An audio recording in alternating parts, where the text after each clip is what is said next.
All right, there we go. Sorry for the delay. I had to fix one or two things before jumping on the stream. Before I forget, let's jump straight into this window. Hello. Good evening, everyone, to another hopefully exciting hands on cheers coffee, first and foremost. So, most important thing of the day.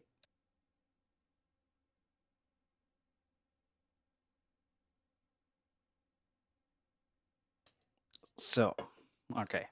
Yeah, with a very exciting stream today and looking at Ben Osterhouse strings today. So he is distributed.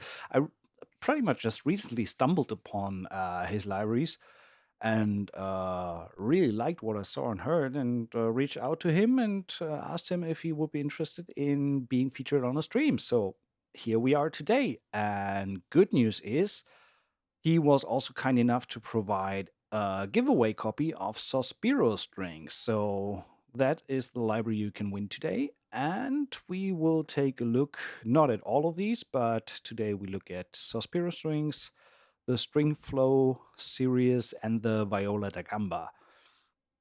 Let me post the link here. It's contacthub.com, and there's also currently, I think, 15% off if you decide to jump on some of the libraries.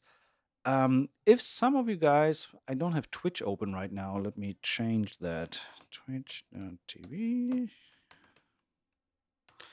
So I can leave my two crosses there as well. So mute that whole thing. So this is the website where you can find this stuff from Ben. And I'm not sure if Ben is going to join us today. He might be in the chat. We will see later.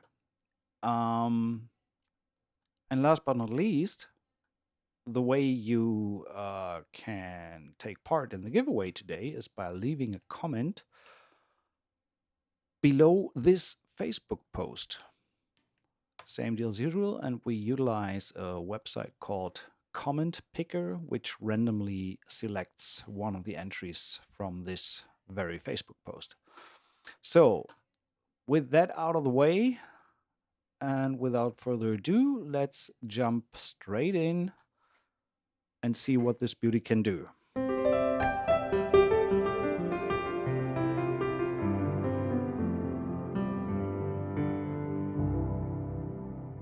I should do like kind of an intro or something like that. Damn, so much reverb. Go away.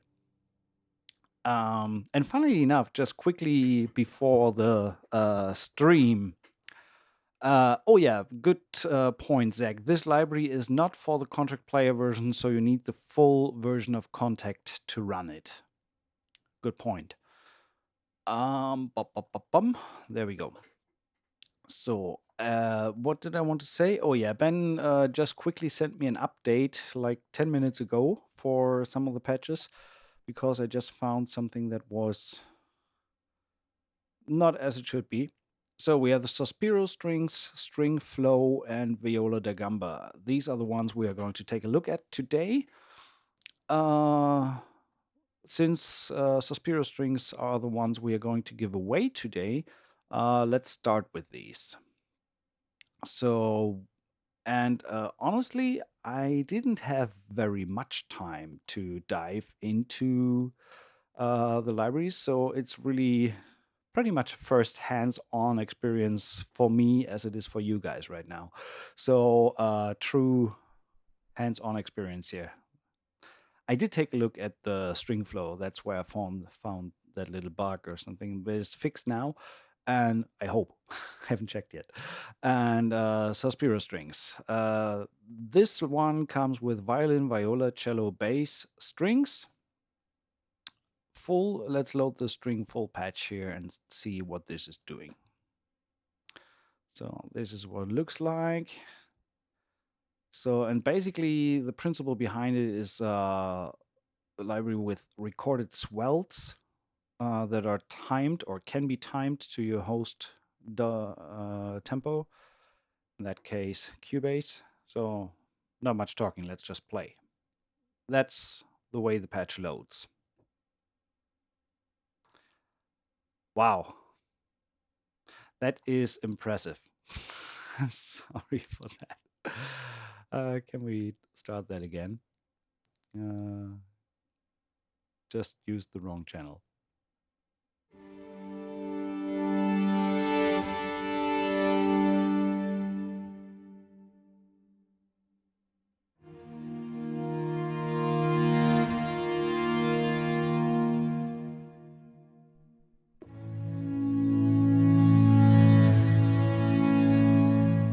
Let's click it so you see the keyboard.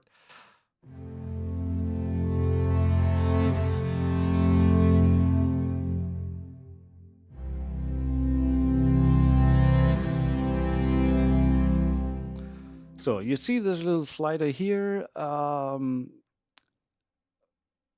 The swells. You have 1 to 4 bars. So right now, when I bring that to 1.5 bar,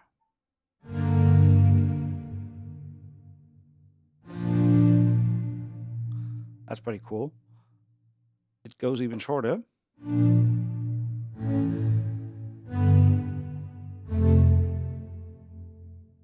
That's cool. Hey everyone. Hey Joshua. Hey Dusk. Welcome aboard. So that's the shortest it goes, like a quarter note. Up to 4 bars.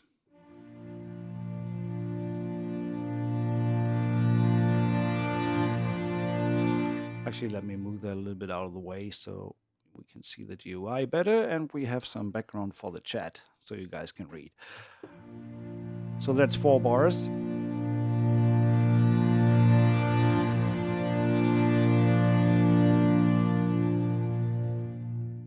That alone is amazing. I love that sound. Then for the options, smart release, as far as I understood from the video that Ben posted, is when you have that activated, like it's lit. That means when you lift the keys, it jumps to the release portion of the swell. So like we did just now with this 4 bar swell. So when you have it running the full time.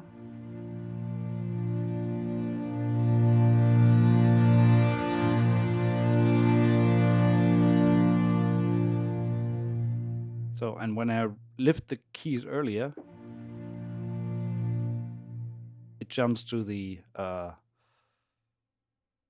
out release section of the sample.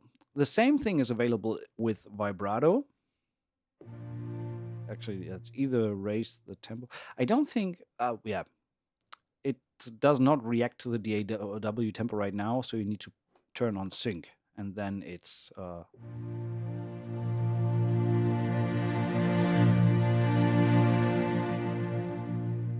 versus when it's not in sync.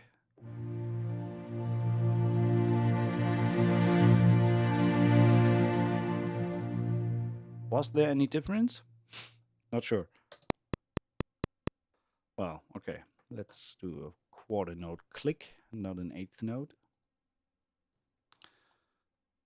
Okay. So 1, 2, 3, 4. That pretty much sounds in sync, even though the sync button is not activated. Doesn't matter. The thing is that you have various settings for the length, and you can MIDI learn that slider. So for example, you could put it on a mod wheel. So now you can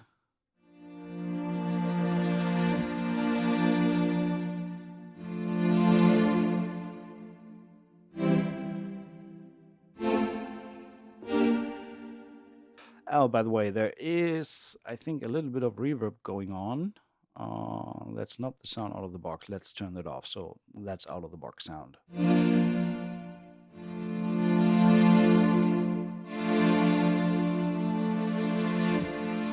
Oh, funny enough, when you change the duration during the playback of the sample and lift the keys, it jumps to the there's a clear jump. So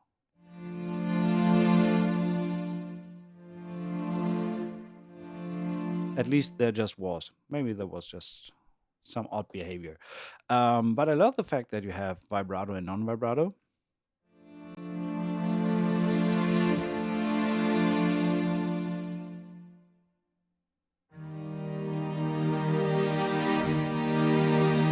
And the man himself is in the chat. Hello, Ben. Thank you for joining us. So, if you guys have any questions regarding the libraries, I think Ben is the man to direct them to.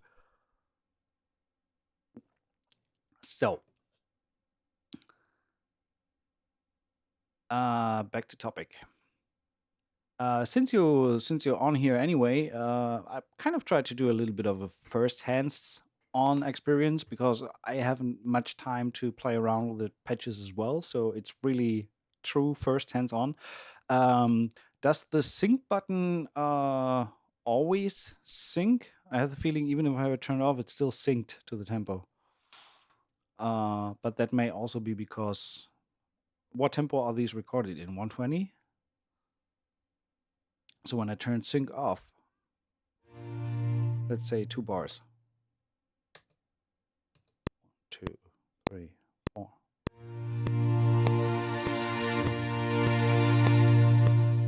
So that's perfectly in sync. I'm going to turn it on. 3, 4.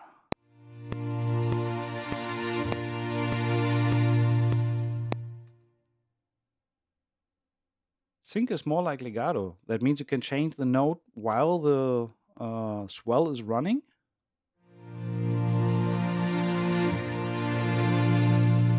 Oh, wow.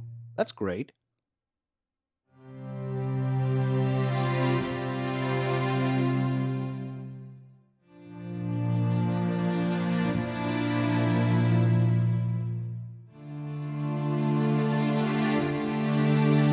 Wow, that's cool. So sync has nothing to do with the samples being synced to the host tempo. They're always synced.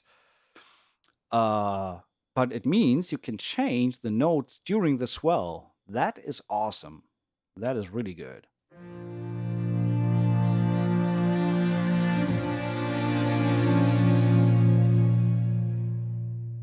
Okay, there's a little bit of overlap.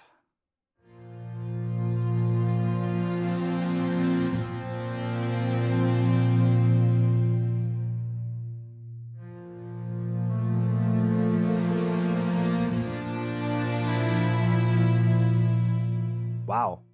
That's, I think this just for me increased the value of that library by a good 100%. Also with sync turned on, the attack of the new node will depend on how you play. Okay. Okay.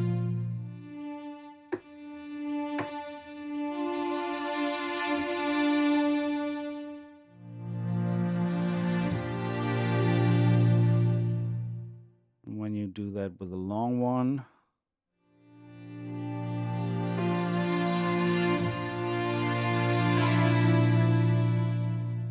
that's cool. That's really cool. Hi, Tarek. Hi, Tony. The bow change on the Apex, yeah, true. The bow change sounds amazing. So this is the full string patch. And by the way, let's look at the interface a little bit more. So we had the length of the sliders, we had the smart release, vibrato, and non-vibrato. Just for this comparison again, non-vibrato.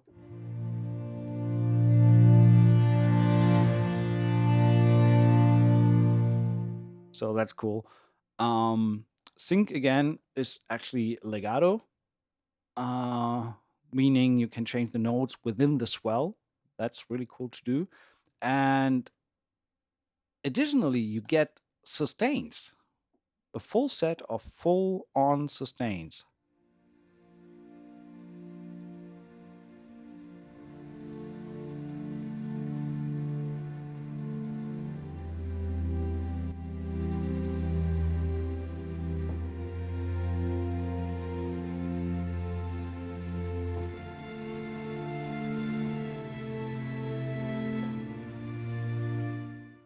Isn't that beautiful? This is great. You have a warm recording. So this is like typical tundra, like at the edge of silence. Then we have warm,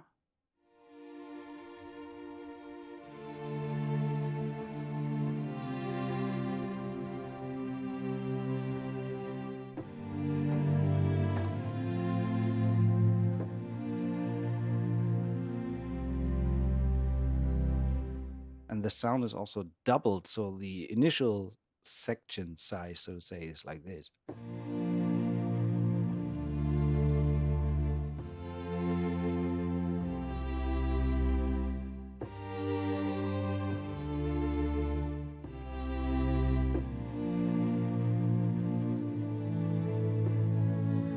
And then we also have the full sound.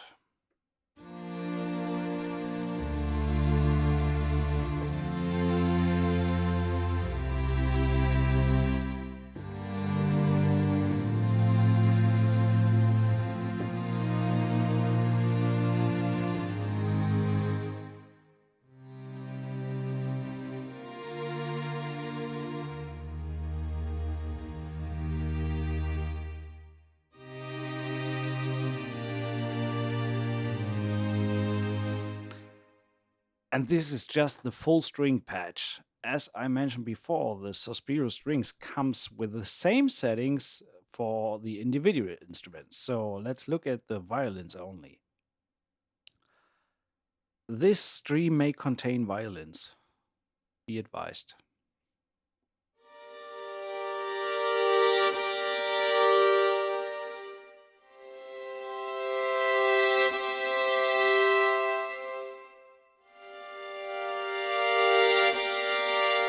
And same with vibrato.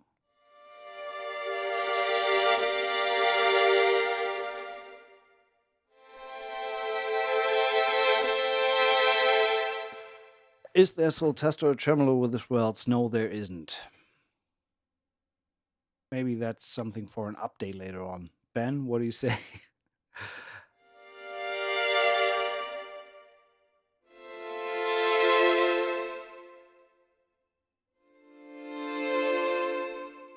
Let's increase the length a little bit.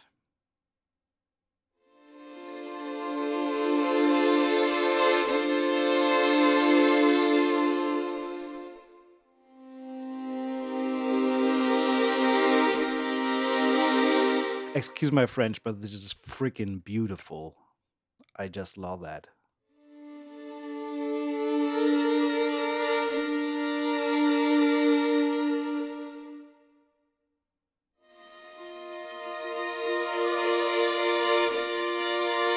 Especially with that singing slash legato function. That's awesome. The colds.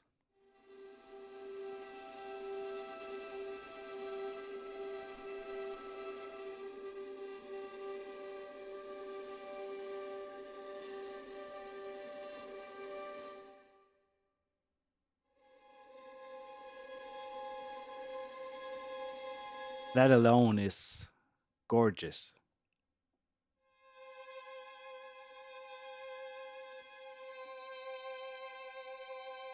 And they're doubled, so you also get the sound without the artificial doubling.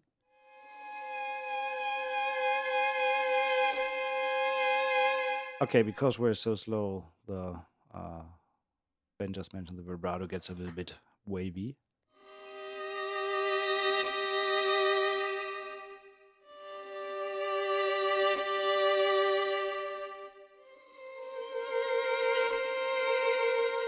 I love how you hear the bow on the string.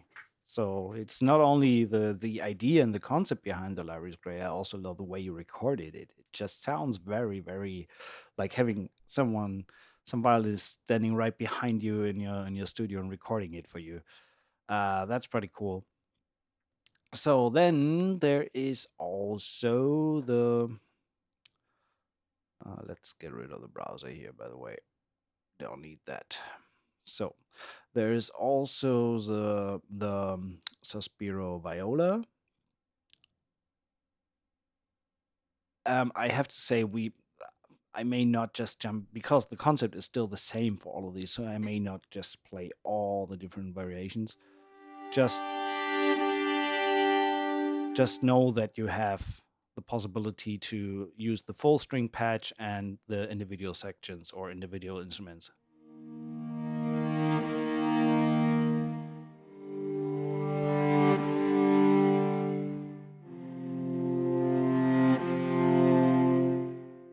That concept is gold.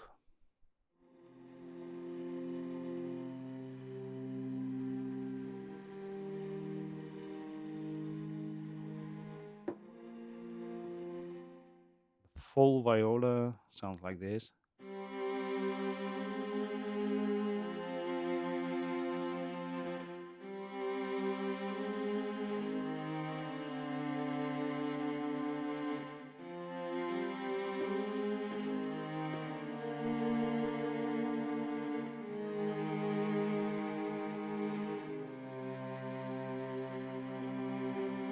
Honestly, this is, I can't really put my finger on it, but this is some of the best strings sounds in a little library, so to say, that sells for $30 right now. Uh, that blows some of the bigger libraries completely out of the water in terms of sound. It just sounds amazing. Uh,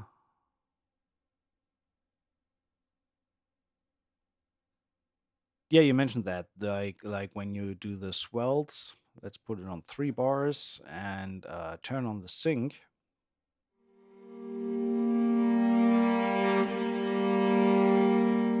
And when you then change the note while the swell is running, the new note is velocity sensitive.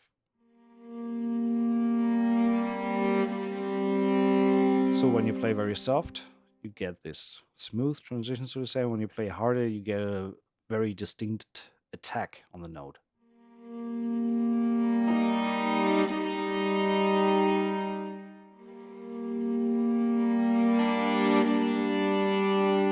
So that's pretty cool to give more definition to new notes within the swell. So that's pretty cool. Last but not least, I mean, we can check the basses for a second. What are the key switches for? The key switches are pretty much just to jump from swells to the sustains cold, sustains warm, sustains full. So they pretty much just switch between these instruments. So the basses. Thought we were talking basses.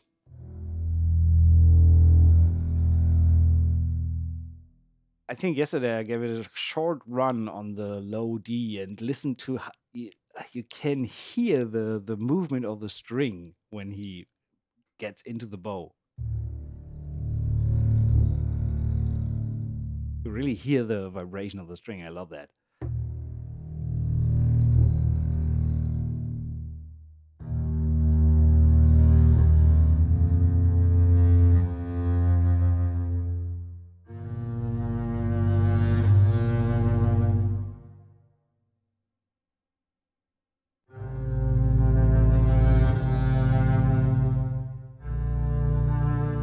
And when you bring that down to the very short, you even get like close to a spiccato sound.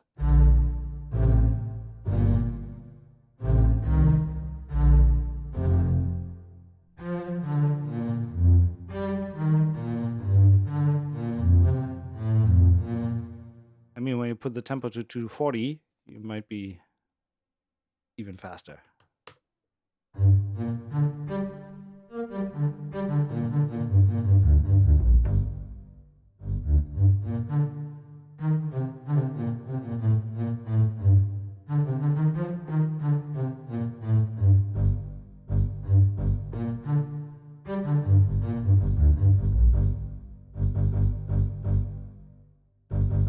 I mean, you hear the lack of round robin, but I still find it impressive that you can get it close to a staccato sound.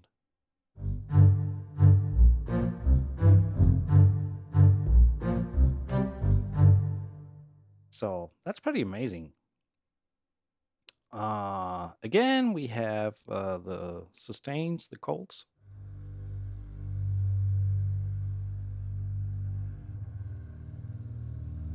Oh wow, I can hear so many tracks where this is going to be utilized.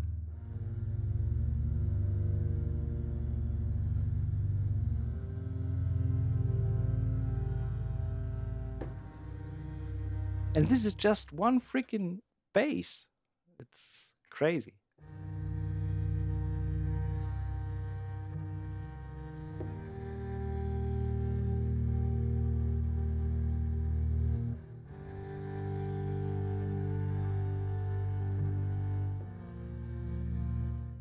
That is amazing. Yeah, so Spiro strings.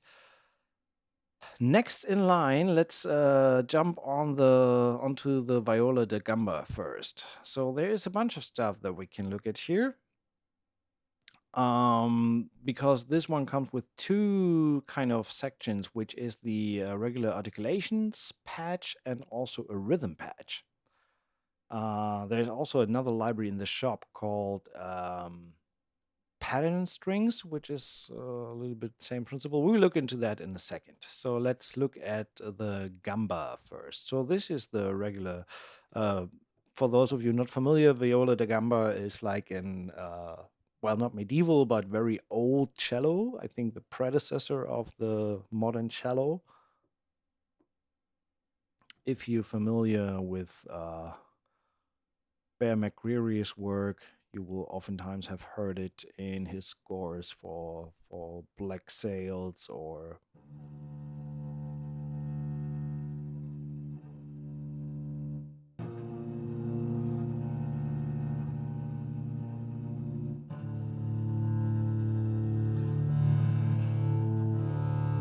so mode wheel controls.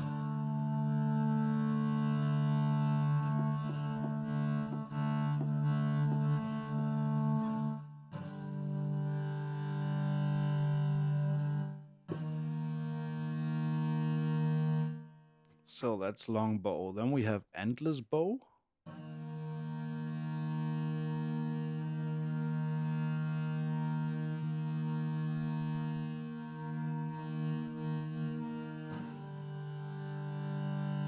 Which, as the name implies, is like an endless bow.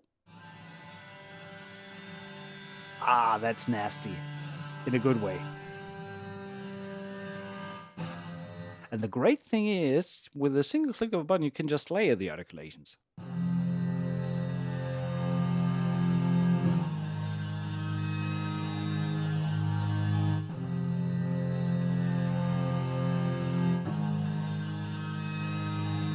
That's cool. Colleen, Ben, I was going to mention your library. Well, good on you, because it's all about Ben's libraries today's. One question to contact. I learned today that you can purge samples. Yes, you can. So you can load instruments direct from SSD and you save RAM. What's your statement on that topic? It's true if you have a fast drive and you can say purge all samples and then you play them. So that can possibly be, but there's a downside to it because the more instruments you use that need to grab the data from the SSD at the same time, so the bigger the project gets, it can become an issue with the data transfer rate. So I'm not a fan of the purge approach, but I know people that work with it and work with it fine. So it's just another option of utilizing most resources, especially if you may not have an as powerful system. So, but I prefer to have everything loaded where it should be. So we have tremolo.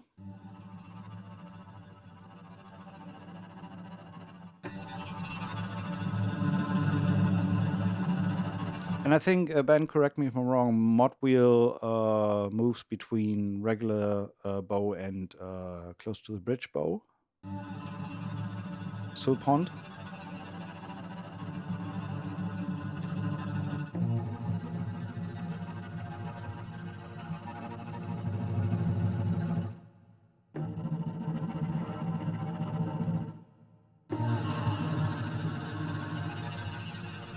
This is.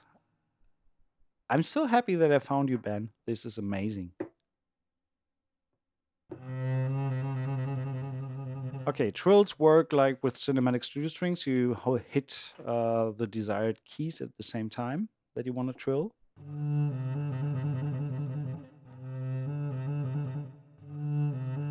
Oh, wow. It even works in both ways. You can start either with the upper or with the lower note.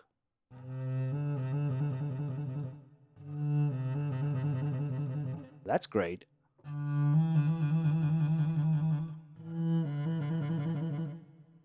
Okay, but not for larger than a whole tone.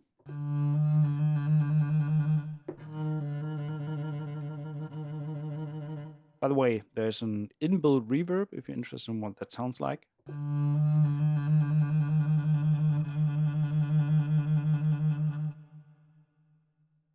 Just so you know.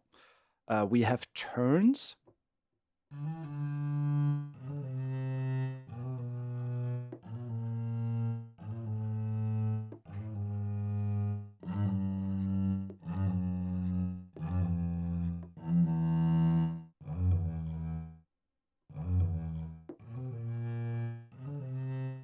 That's cool. We have short notes.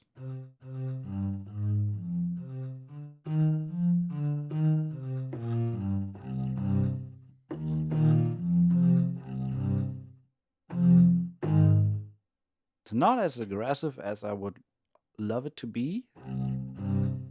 It's still like, but that may be the nature of the instrument. It's not like the LA scoring strings, short, short. That still sounds great.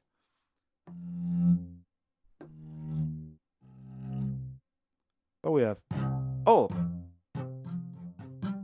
this staccato is the one that I was looking for.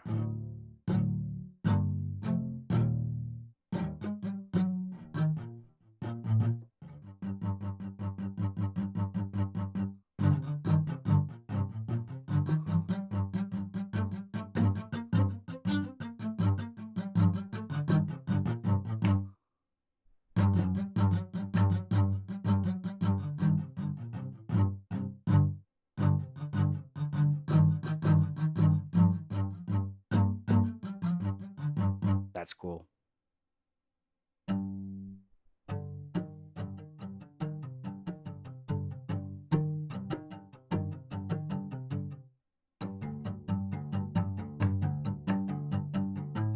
That's also great for sound design stuff. So if you, for example, say on that kind of stuff, am I on the right channel? Yes, I am. So slam some amp simulation on top of that, and you can create some great stuff with these type of sounds. So let's go with playing guitaric.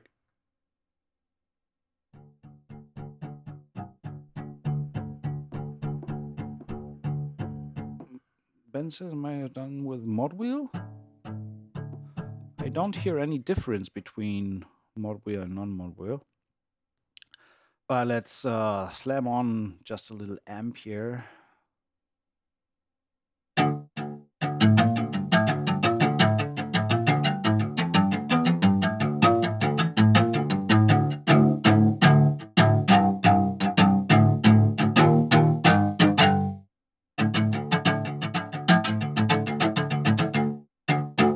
So you can do a lot of cool sound design stuff with that. That's pretty cool. Because the rawness of that instrument actually helps translating that good into distortion and stuff like that. Pizzicato.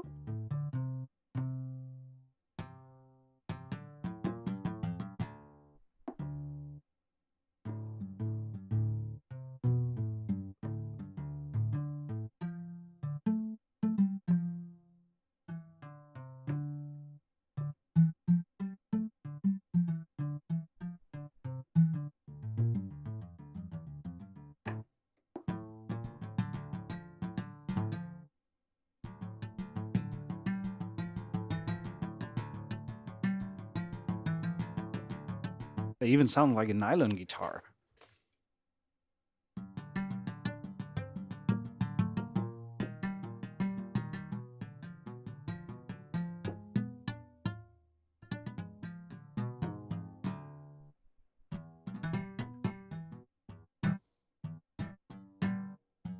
The only thing that I have to admit, not really like, is that there is no release sample on the pizzicatos.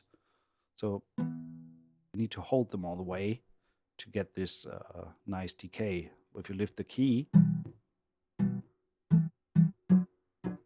sounds a tiny, tiny, tiny bit artificial.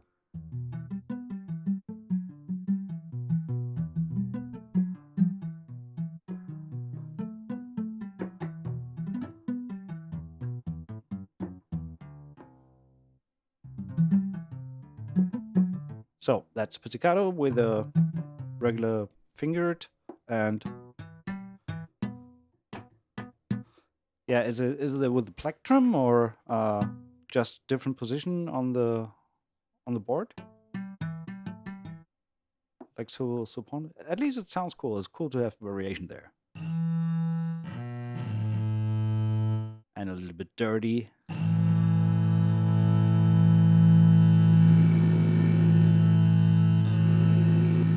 And Modwheel brings in even more dirt. I love that.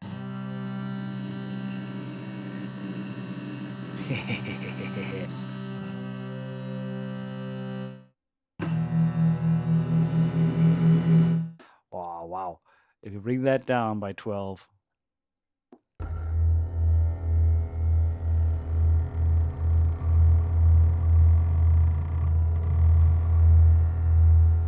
that's I love that. Um, this last one was more because I needed to round out the grid. I love the grid. Fun thing is that I mean, I love sample libraries to bits, honestly, and I'm a sucker for all the sample libraries out there, be it drums, strings, whatever. But the main problem that I have with samples, when you compare it to once you work with a live orchestra, live instruments, live recordings, etc., is that all the samples are too much polished to perfection. So and what I love about your stuff, Ben, is that you hear the grit, you hear the recording, you hear the room, you hear these all these little um, things that make it more human, more real. And I love that in the sound of a recording for samples as well, because it just gives way more realness to the virtual instrument world.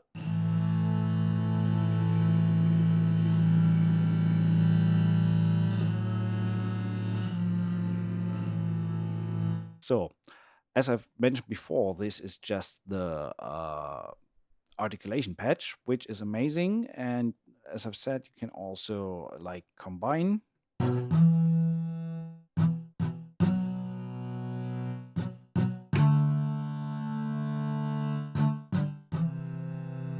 So I love the fact that you can lay the articulations.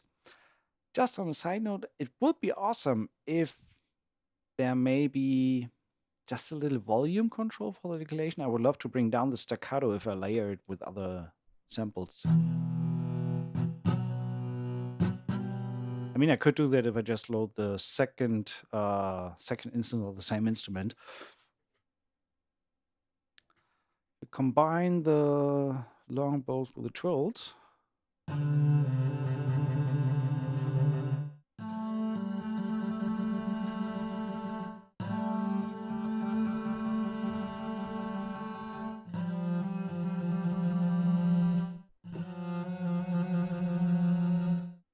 Do you have Control Alt Shift click action to solo the articulation?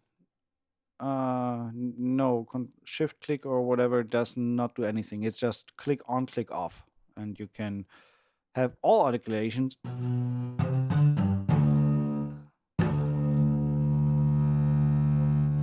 So you can load all articulations at once if you want to. But yeah, maybe a little volume control would be cool to balance the articulations. I'm not really sure how that can be done in terms of GUI, but maybe just a little slider underneath each articulation or something like that. Just an idea. But let's look into there's more. There's so much more. That's a problem. We don't have time for all that. So gamba not only comes with articulations, but also with rhythms. So cheers, coffee, by the way. And just a quick reminder that we are giving away Suspiro strings. Thanks, Ben, for providing a copy. All you have to do is leave a comment underneath the Facebook post to be eligible in the drawing later down the line. So what we have here, gamba rhythms, and this is pretty much the same principle as with another library of ban that we do not have a look at today, which is pattern strings, like Suspiro strings, but this is for rhythmic patterns and all that good stuff. So the right now we don't hear nothing because we have not mapped any. So there's two ways you can play it. Either these key switches select the rhythm that you want to have.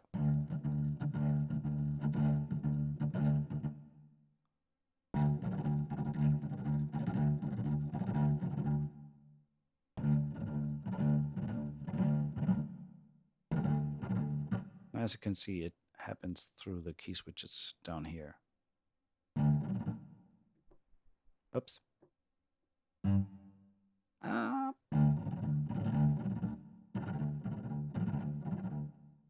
Oh, we are at an insanely fast tempo. That's why it sounds like it sounds.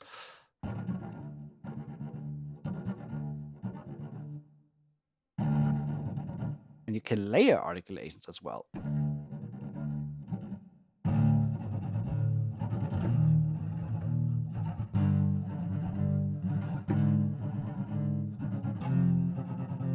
So that's one thing.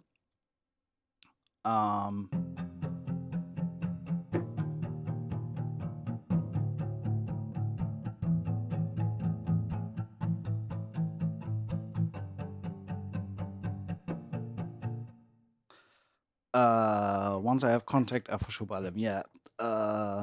They sound exactly. That's cool, Zach. Yeah, I mean, I hate to say that here, but Ben, these are criminally underpriced. Honestly, this is such an amazing deal for what you get for if you look at the pricing. The Suspiro strings alone, I mean, regular price is like 39, and they are 33 right now. So what is that, like $38 for full strings with I have no words. It's an amazing deal and even more so an amazing sound. Anyway, so we have the way of playing it is by switching these patterns through the key switches. And where it gets even more fun is that you can jump into pattern mode and move these patterns to the top to have them performed.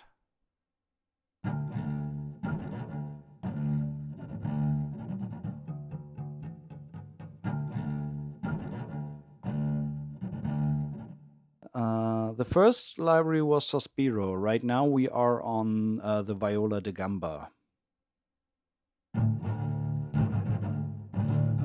And with that approach, it gets re-triggered unless you hit the legato button. Ben, by the way, here we have a legato button, not a sync button, so that's good. So the phrase gets triggered from the beginning when you hit a new note. That means you can do multiple polyrhythms. So let me start by 1, 2, 3, 4.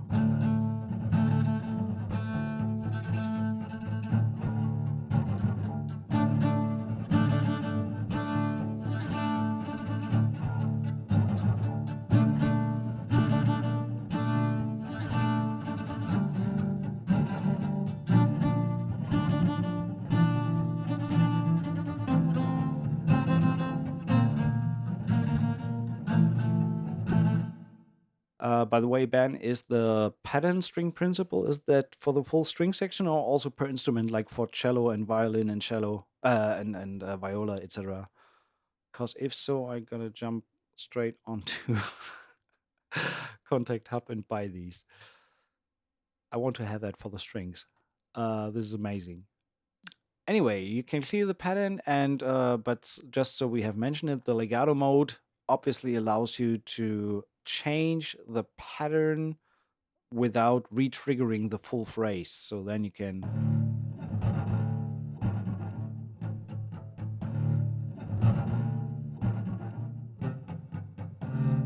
change the notes within the full pattern length without re-triggering from the beginning. So you can't do this polyrhythmic thing, but you can do interesting effects by playing melodies on different pattern length or patterns.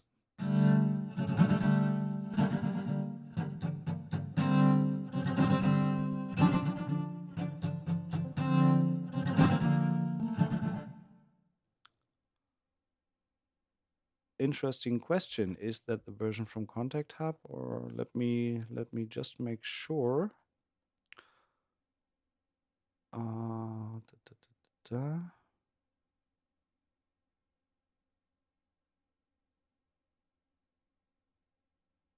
Should be the one you sent me.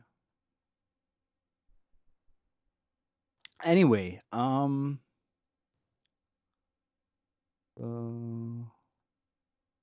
are we? There we go. So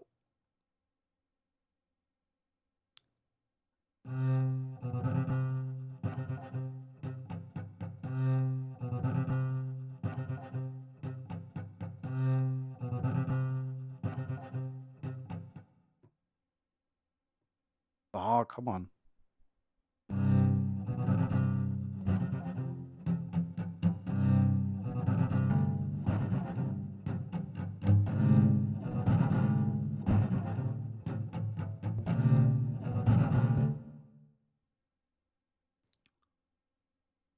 Well, I didn't realize it because it's working. So, and last but not least, and this is the one we just fixed a few moments ago. Last one we want to look at today is string flow. And string flow is another thing that completely blew my mind. I mean, pretty much single one of these libraries just blows me out of the water. But this is, I don't even dare to ask how long you have been sitting to sample that stuff. So string flow is pretty much arpeggiated chords over all the four strings of a string instrument. So for cello, violins, and violas. And the basic principle is that you can just play chords to trigger four different voicings, and these voicings in all in root, first, and second position. So let's, without further ado, let's just play. So the cello, for example, I play a D minor, and they are tempo synced. So you can bring that down.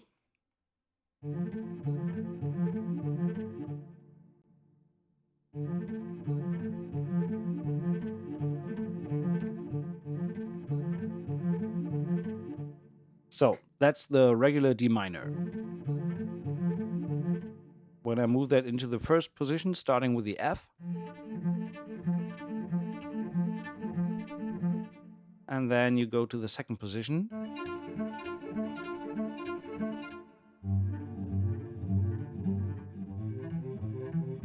so that is pretty much the closed position. That's the first type here, closed. Then we have open. Oh, and by the way, you have major and minor.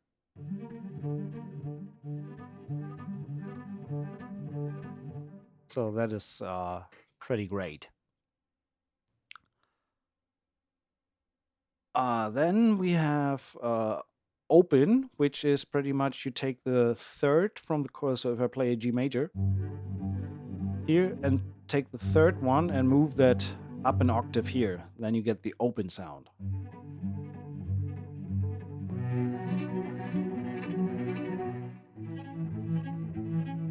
And also on the low velocity, you start with a arpeggio right away. And on a louder velocity or harder velocity, you have that starting note before you jump into the arpeggio. And additionally, you have the mod wheel that controls sulpont and regular playing.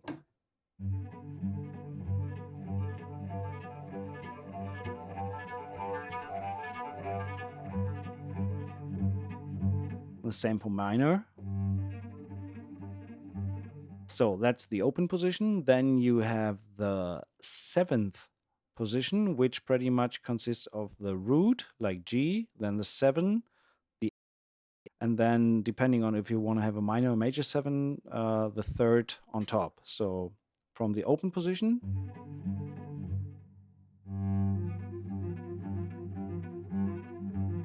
you can trigger the sevens, as you can see here, with G, F, and B on the top. Or if you want to have the minor, then you can put a B flat on top.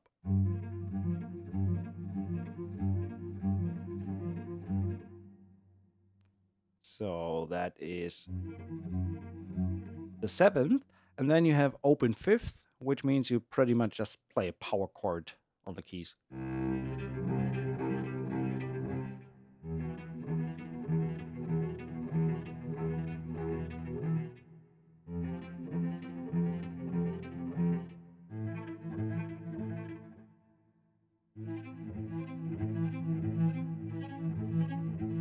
So, so you can also play multiple types of chords at once, and then it's doing multiple recordings at once. So let's see, if I hold down the sustain pedal,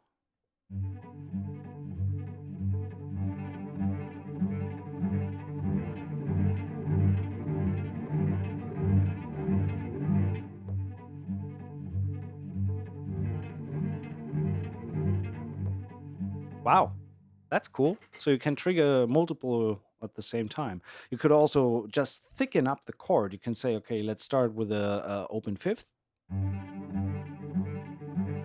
then with the open major, then with a close major, then add the first inversion and the second. Wow, that's pretty thick. You can turn on the reverb, then you get the raw recordings.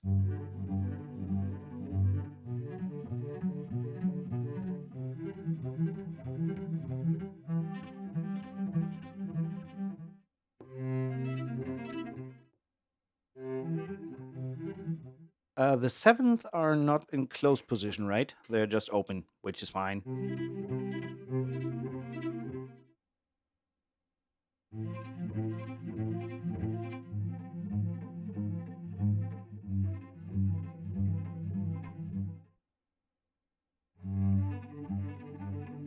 But I mean, with the seventh and open fifth and major and minor, you can create so much variation already. So if we want to take a look at the viola, so principle's the same for all of these.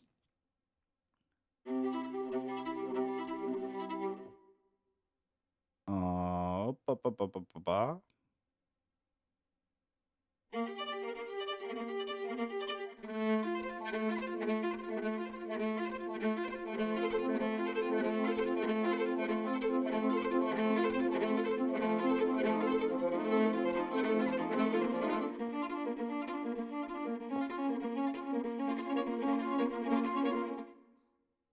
That's I don't understand how you can sell that for $30. But well, I won't complain. And one of you lucky guys out there can win the library, at least Sospiro strings. Um, Violin. Uh, What we haven't talked about, there's also a key switch mode on this instrument that pretty much allows you to not trigger the full chords, but play chords with just one single key.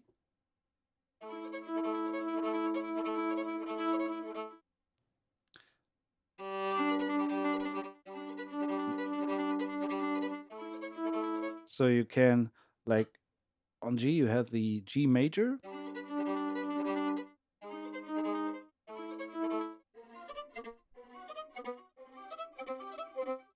So you can change the key down here, and then you can change. Why am I on E minor now?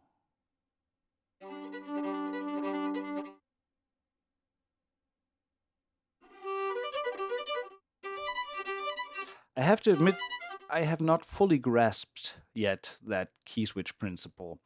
But one of the great things about this instrument, about the string flow, one is that there is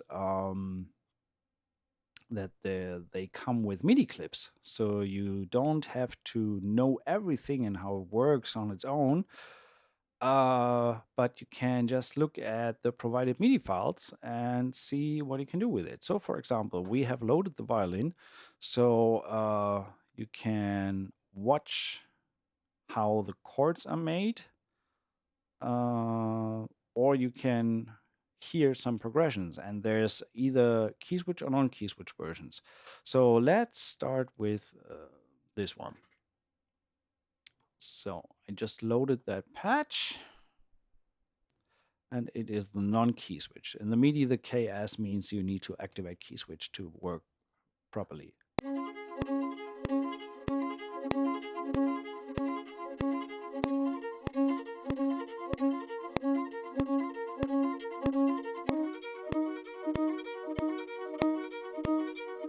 So that's a good starting point to get a grasp of the library. So, I mean that alone. Question was somewhere.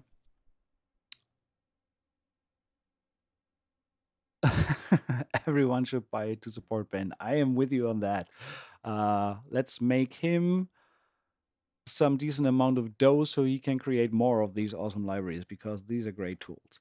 I just want to try actually. So someone asked, how would you compare that to CSS and do something like that in CSS? I actually want to load and see what it sounds like when you combine these two. So, cinematic studio strings. Let's go with the first violins. And I mean, there is not really a function in these first violins to do this arpeggio type sound. So I think I would go with a staccatissimo.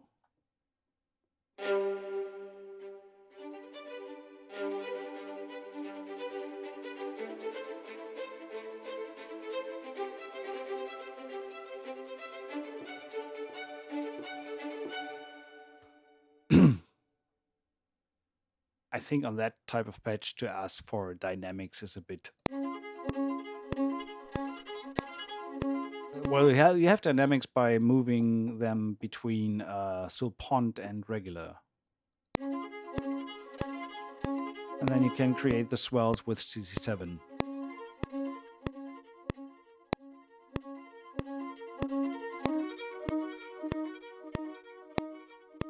So that's how you can create some movement there.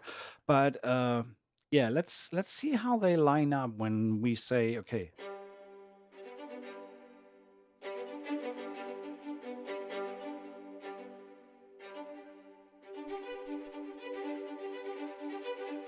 I just need to figure out that wrong one. Ben, one thing I noticed on these patches, when you accidentally kind of hit too many keys or something, suddenly the trigger doesn't really work anymore. So I'm hitting a G major, but it plays like major and minor at the same time. It sounds strange. So I just need to reload it and then it's fine. Just something to be aware. Don't know where that is coming from.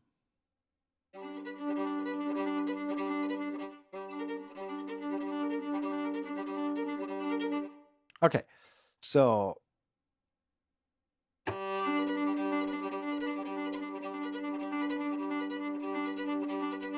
the louder velocity layers also have random swells. Um, yeah, I realized that yesterday that sometimes the articulation selection kind of gets clunky and suddenly it plays minor and major at the same time or something like that. So, but nevertheless, let's try something. So that is pretty much. So let's lay down. I mean, the main difference between live played and programmed is that you don't get as much variation in the timing. So there will be a massive difference between the way it is played and the way it is programmed. So it's triplets. I'm not even sure if that's 16th or 32nd triplets, but let's see.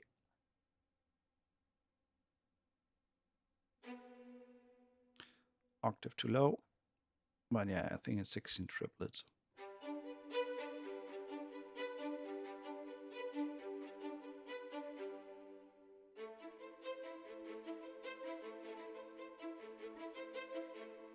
So to answer the first question, this is pretty much how I would go about it in CSS.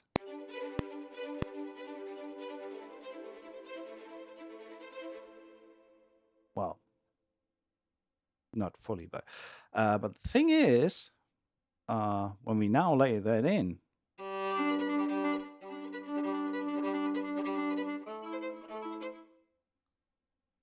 duplicate that, and just hit the notes for the chord here.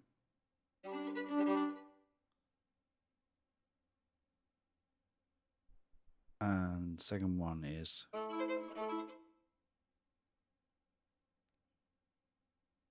so I make it simple, just draw in a little bit of a curve on CC7.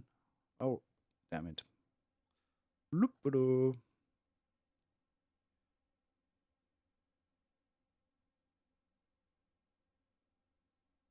So we have a little bit of movement there. Maybe randomize the mod wheel just a tad from normal to more slow pawn, back to normal, more slow pawn, back to normal. So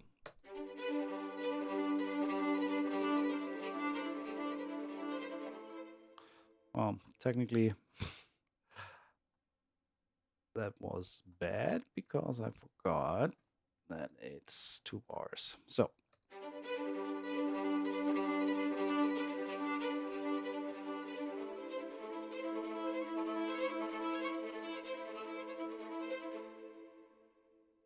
what happened here? Oh, that was the slow pawn.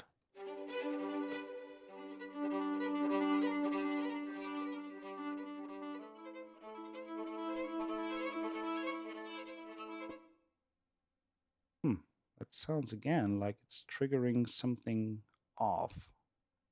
Like the slow pawn was major and the regular was minor. Let me try that again.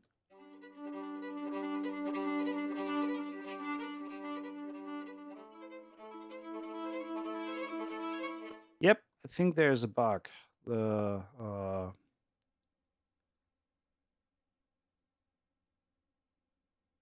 so the yeah, on the mod wheel there's minor, and so I think it's flipped. Okay, let's leave the mod wheel out here for the time being. Cool thing is, I just realized this morning that the developer is very fast with providing updates. So I found a bug, and before the stream, I already had the updated version. So that's good.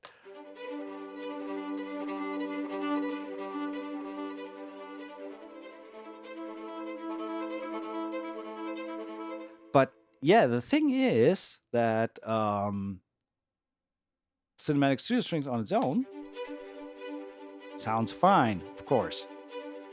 It's a nice library. But when you bring in that stuff, well, actually, that will be the volume here. Need to bring that up. So if you layer in these guys,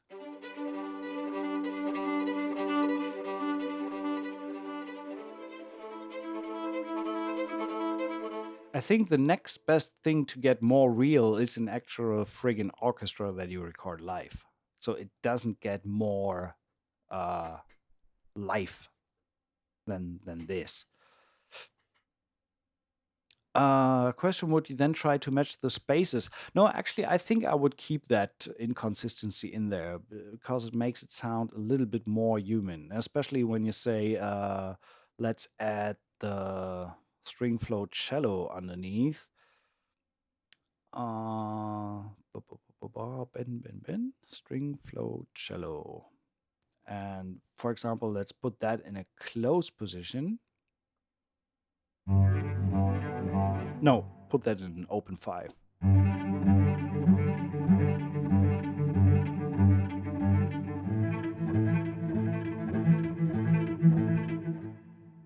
So let's see. Bring the volume a little bit down on this one. There's no mod wheel on the open 5.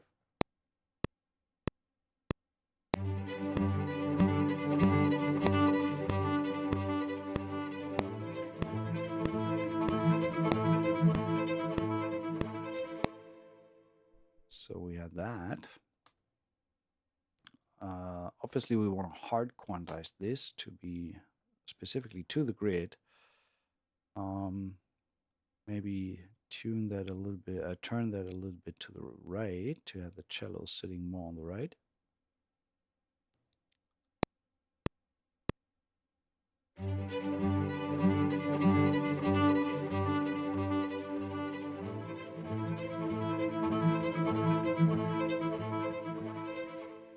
And you could also, if you want to, you could decide, okay, actually here I want to have the minor one.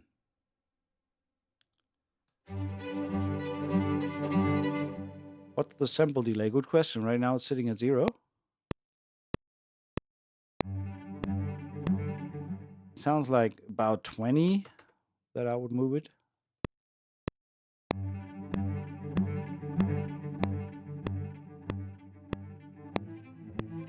Yeah, that sounds good. So 20 milliseconds something. CSS is 60 and the cello here. So let's try 20 as well. 1, 2.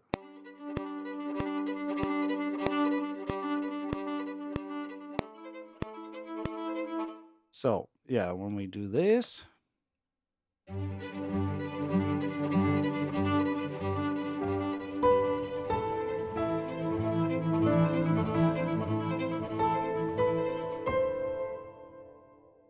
wow. I mean, I can already hear a piece coming together with that, just with these. I mean, we technically don't even need the cinematic studio strings there.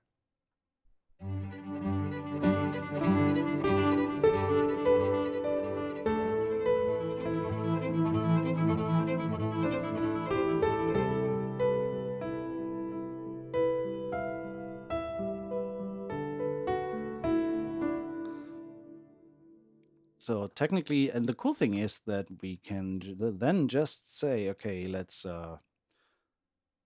duplicate it and just change the chords. So we had the here we had the G, so let's go to the C. Maybe do D major. So, and on the cello, the same thing. We had the open 5th, go to the C, and here go to the D, but do major.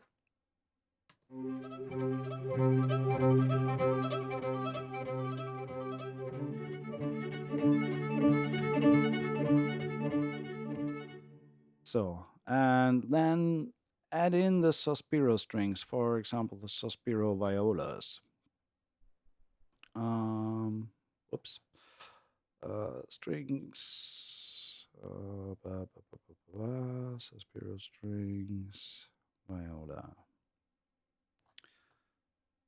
So, okay, and we want to have vibrato synced, and it's 2 bars every time. So,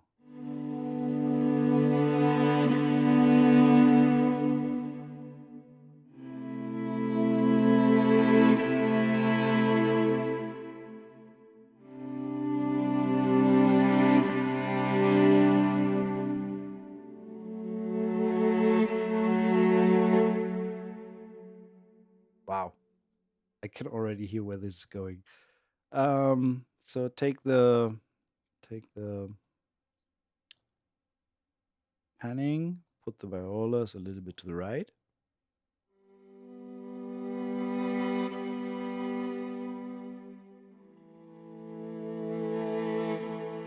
Okay, let's try this.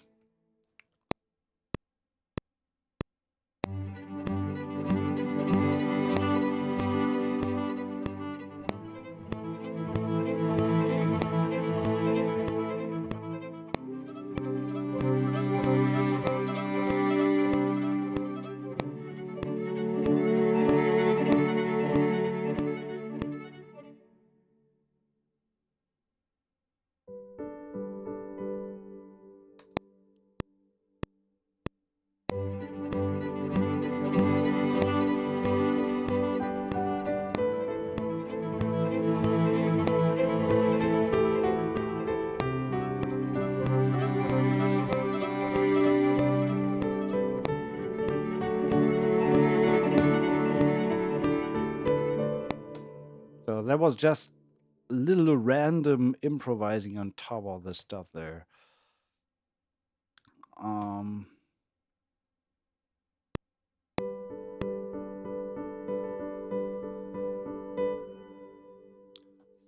what I would do is bring the strings down a little bit overall, just a tad, and maybe introduce.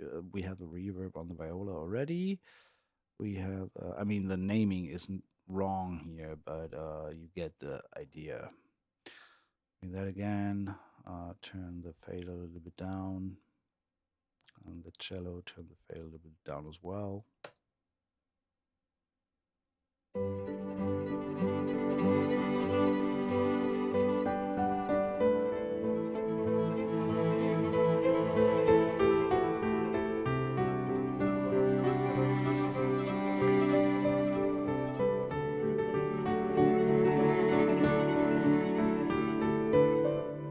And you could also put another solo instrument on top, just do the chords with the piano.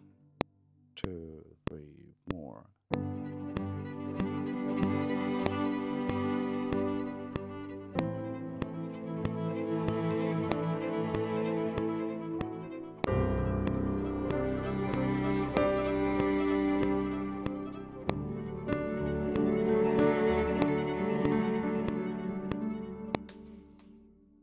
That low note was a little bit tough.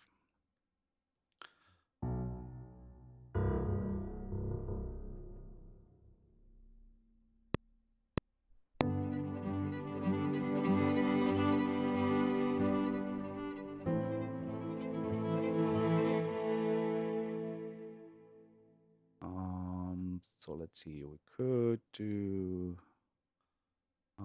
Taylor Davis solo on top. Let's see how that sounds.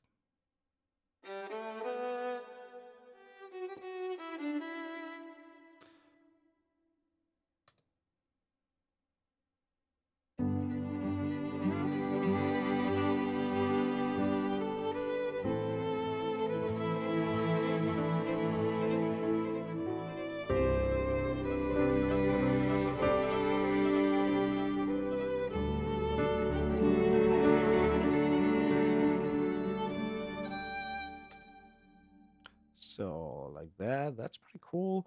I recently got my hands on Ambertone Joshua Bell. Well, the light version at least. So let's see what we can do, how that sounds.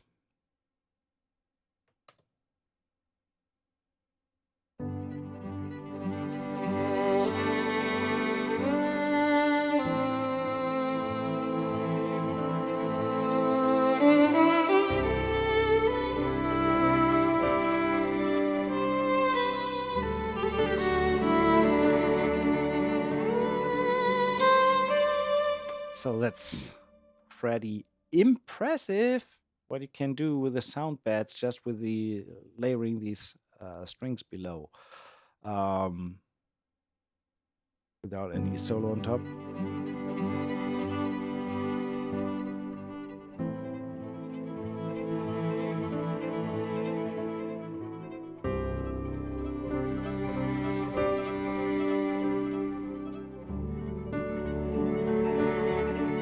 And we could say, okay, let's put in some low end, so we would need the basses. And as I played before, I love the fact that you can uh, have the basses play like short notes, so to say. So when we load the Sospiro strings, Osterhouse, Sospiro strings, basses into the bass slot and move the slider all the way to the left.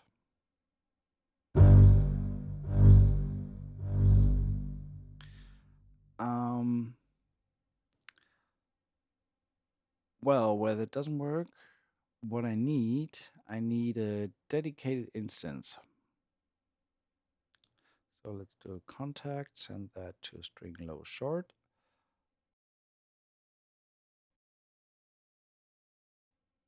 And just turn down the volume as on all the others. So just create an extra instance of contact. So Spiro strings, bass, and now I don't want to sync to 95, but to whatever tempo you can give me here. 1, 2, 3, 4, 5. So okay, and now bring that down. So now it's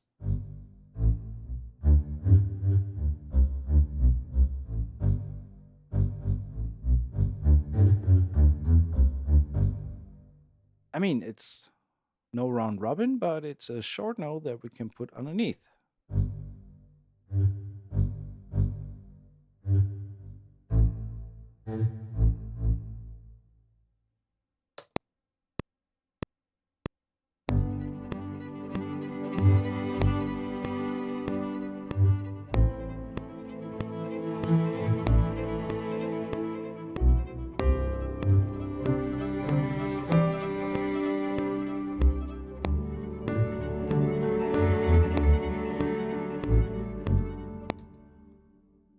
Just a little bit of something.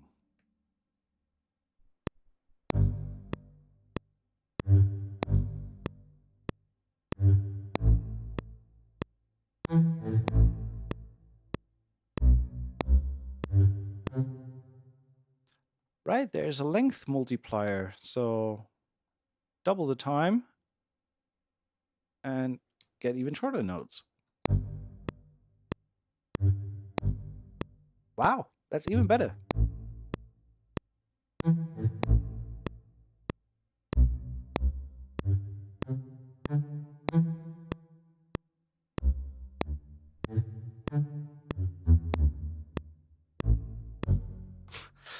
So even that's a long swell library, you can get some decent short notes out of it. I love that. Put that back by -20, something like that, to be in time with the rest. What's your favorite woodwind library? That's a good question. I don't really have a favorite one.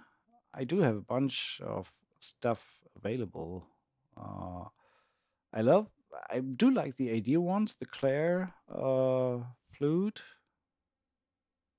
I think that one's pretty cool.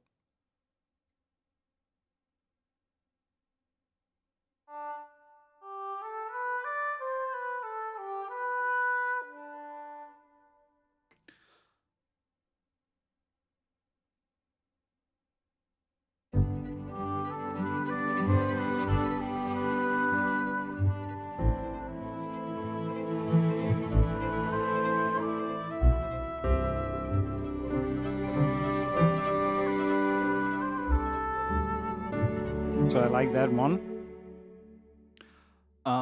Also, I really do like the new Zhao flute from Jade Ethnic Orchestra. That one works pretty great for a lot of stuff, not just for Asian music. Winds, Zhao, Zhao, Zhao. There we go.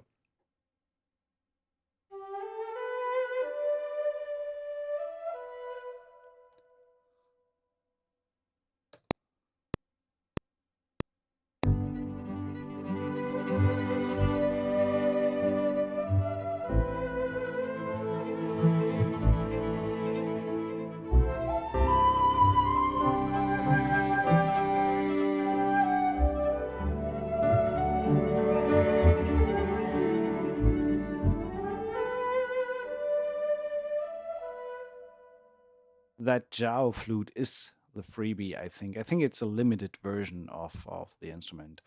Um, But then again, also, Cinesimbots have stepped up their game with some of the later updates for Cinewinds. So the flute is actually, the three flutes in Cinewinds is actually pretty cool as well.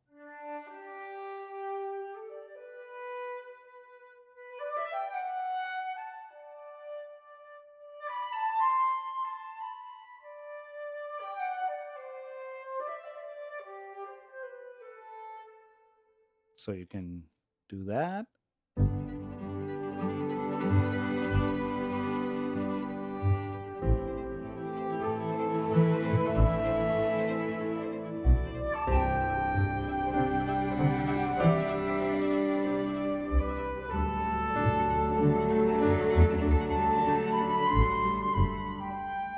So something like that.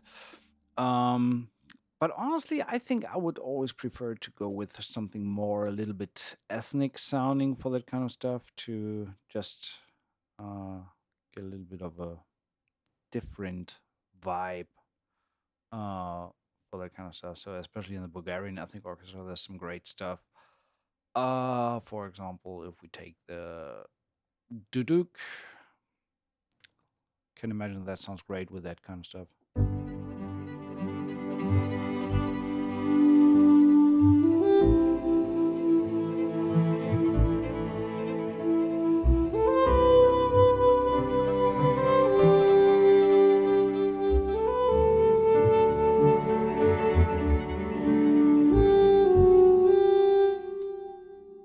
I mean, I think I even have better ones. I think there is the this one.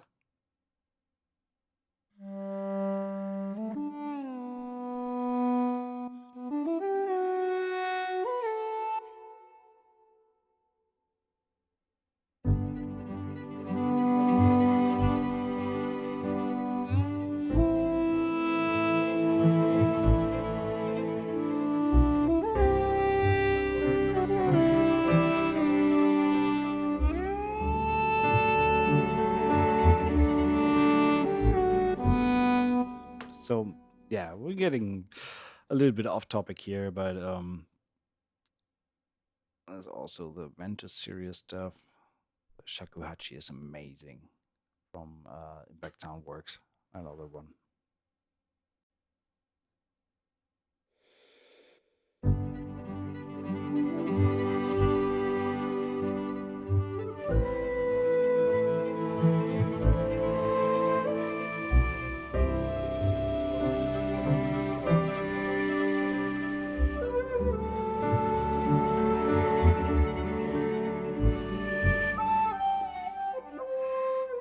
So yeah, very very various ways of going about it. But let's since we're giving away the Suspirio strings, let's write a little bit something more with the Suspirio. So let's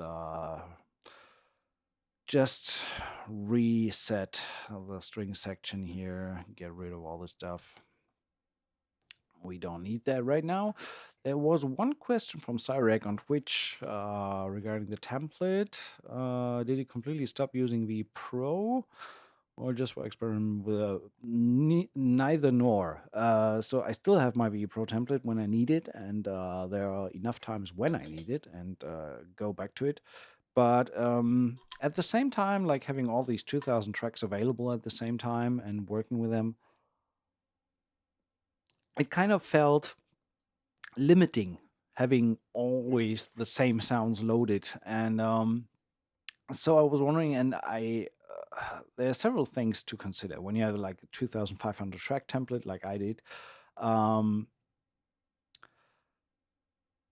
there, first of all, mostly when you write something, you utilize not even 10%, maybe 5% of all the tracks. So with 2,500 tracks sitting idle, and you utilize 80 tracks of the template, something like that, for a track, which is kind of a waste of resources a little bit, because your system is constantly at the edge of RAM usage and CPU and everything, because it's just very straining, loading and having all these sounds available at the same time. So that's one thing to consider.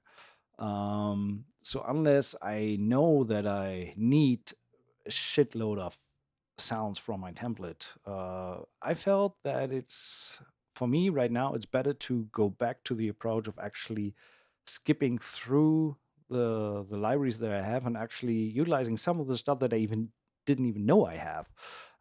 Or I mean, even with the big template, you don't have all 12 string libraries sitting in there that you own, if you own that much. So I felt it's kind of refreshing a little bit to go back to an approach that still gives me the advantages of my big template with all the routing and all the effects preset up and everything, but no sounds loaded. So when I start writing on a piece and say, okay, I need a first violin section, then what I did, I completely restructured my quick load menu in Contact so that I now have all my sounds that are available at my disposal on my system are in this list, ready to go. So when I say, I want to write some strings, but I feel that I need some fast lines and want to play fast legato violins, then uh, I just load the ADO fast violins. Well, I don't right now because I didn't battery save them. So that takes a few minutes now. But you get the idea. So the basic principle behind it is to be able to have all sounds accessible ASAP without straining the system. And actually, I can run this on one system without the need for a slave. So when I now go to the strings,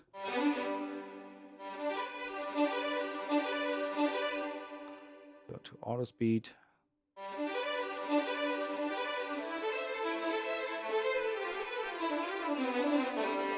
So, and but then I realized, well, I don't really like that. I actually need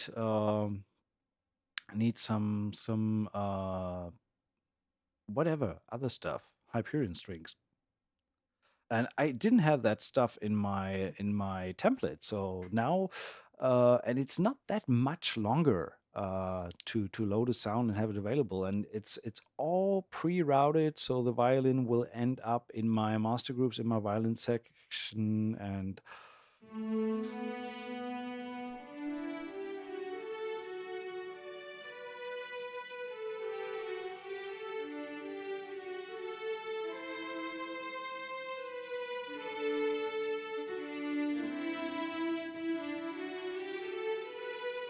so it's a different approach, and I find it a little bit more creative to maybe use some stuff that I have not used in my template, and just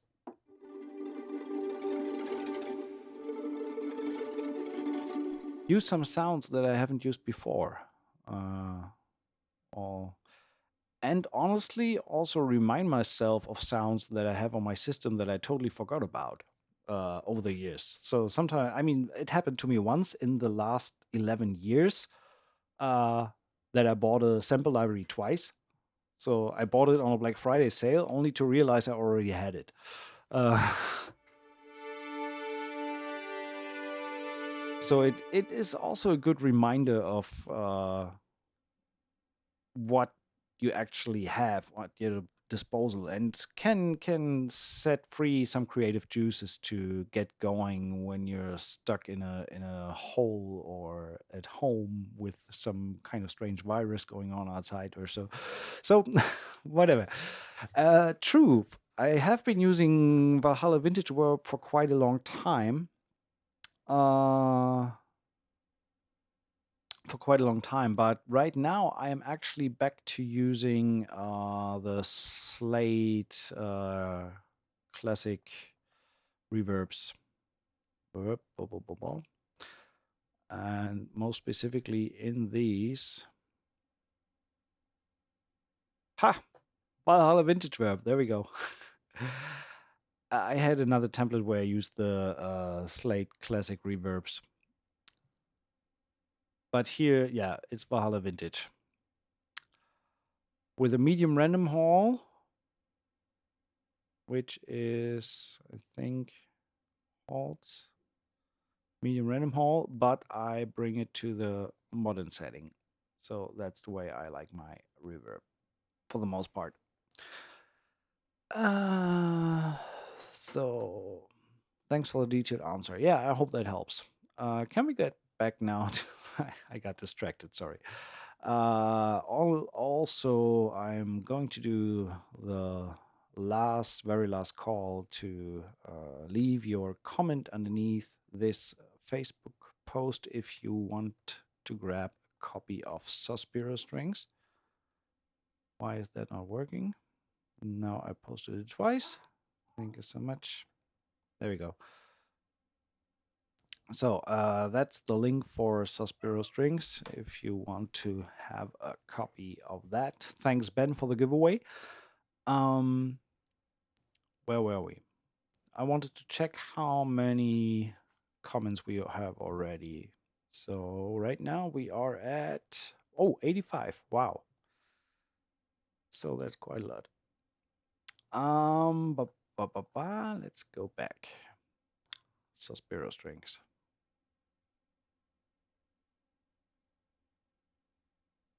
So open up strings, Ben, Suspiro Strings. Let's start with the full strings. Go with the ensemble.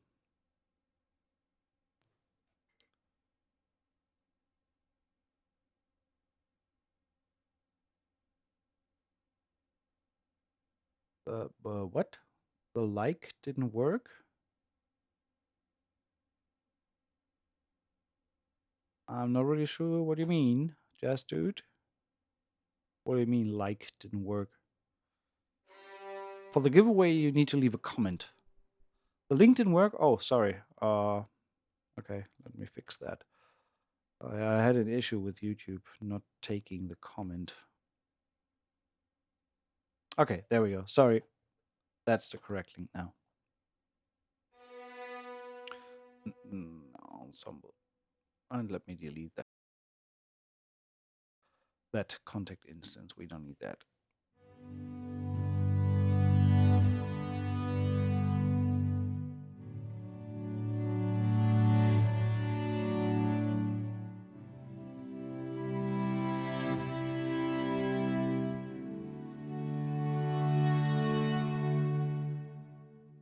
I did like that. What did I do?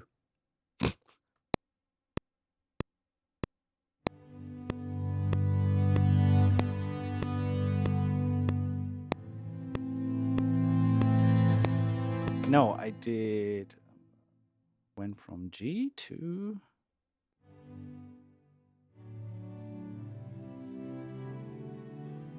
Okay, once more.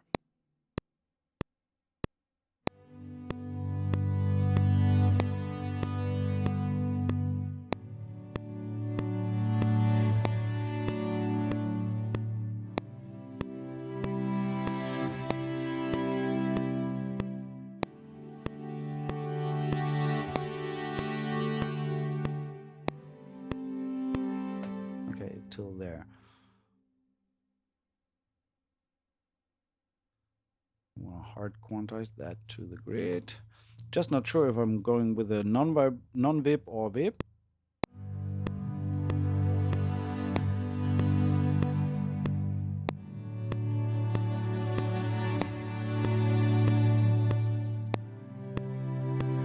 I think I like vibrato more. No, I did not give up on retrospective recording. I just didn't play it to the beat. That's why it would have been all over the place. So it was faster to re-record. So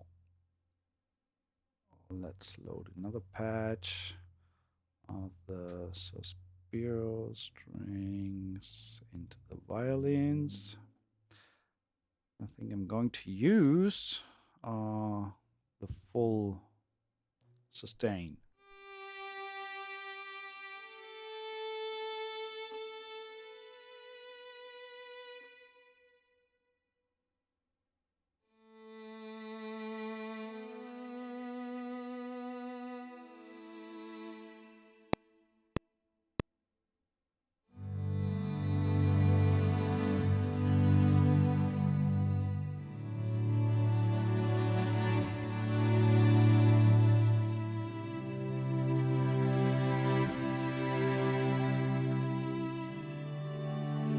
Okay, not sure what we are going to do.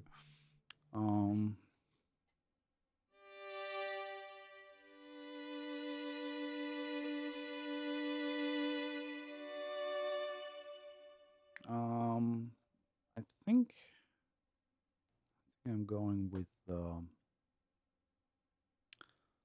cold sound.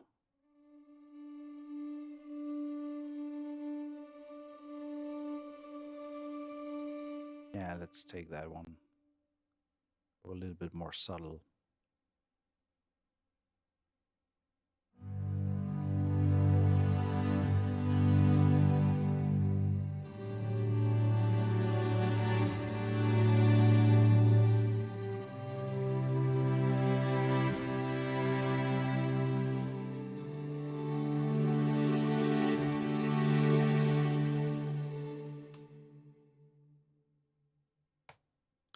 I made a mistake because I actually wanted to have that on a D, not on a G. Although the G sounded nice as well. So what are we doing?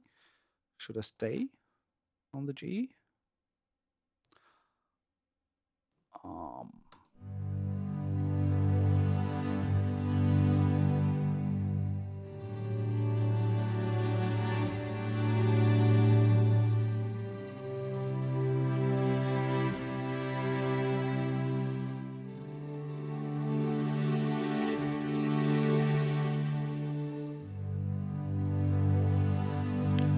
okay, and now let's bring in, I would say, the violas for the string flow to get a little bit of a movement into that chord progression.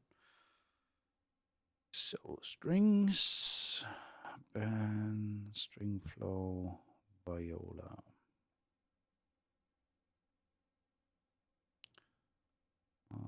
Let's not use the internal reverb.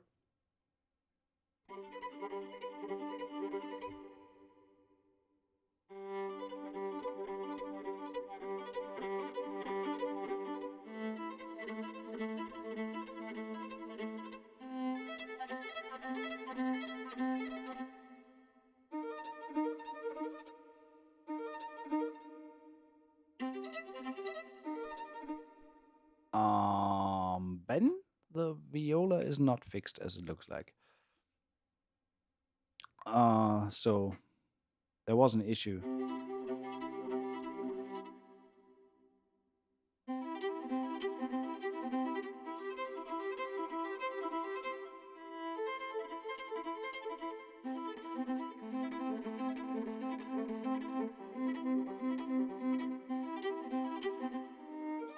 So the open fifth is like a what's it called, quarter half tone higher than the rest of the articulations. Yes, the open fifth are still off key, at least on the viola. The cello was fixed, but the viola is still and that's the new version. That's the one you sent me before the stream. But it's fine. I'm going to use the close one anyway.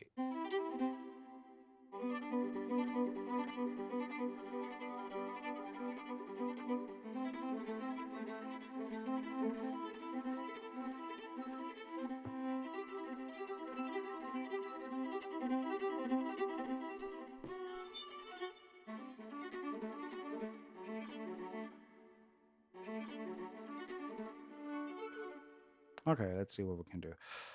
Mm.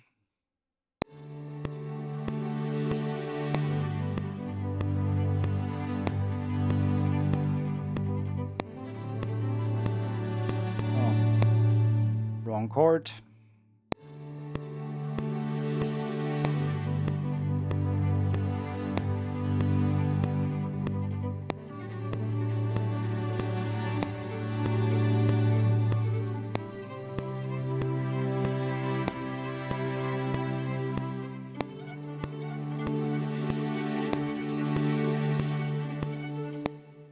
So let's hard quantize that and get a little bit of movement going there.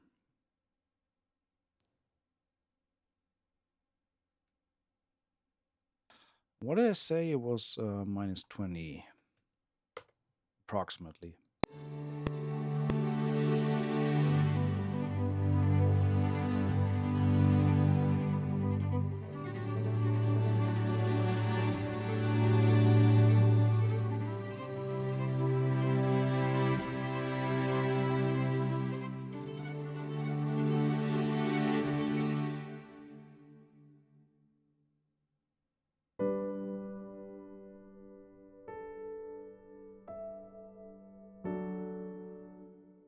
Okay, let's try some little bit piano on top. 2, 3, 4.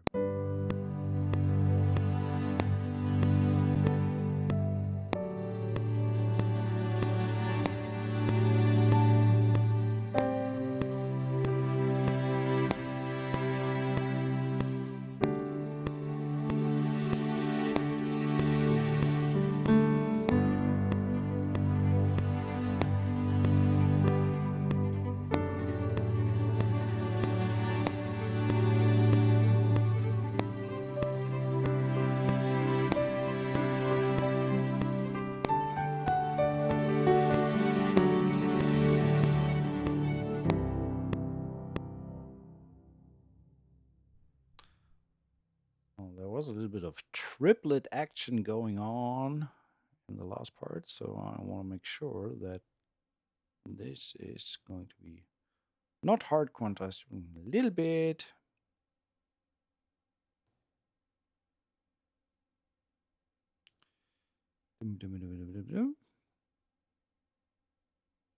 Quantize that a little bit, and this was 8th triplets. Well, at least here.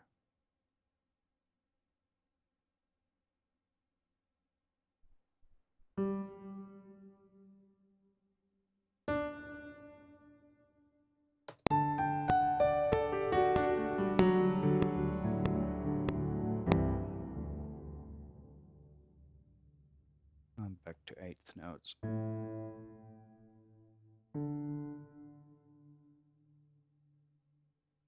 Okay, so a little bit piano action going on.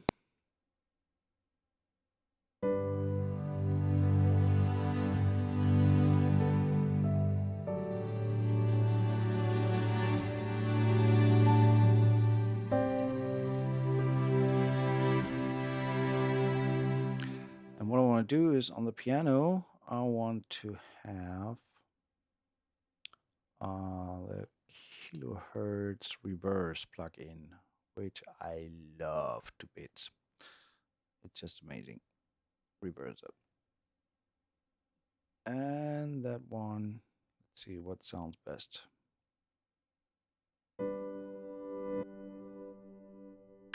Actually, I think it will be better off with 8/16.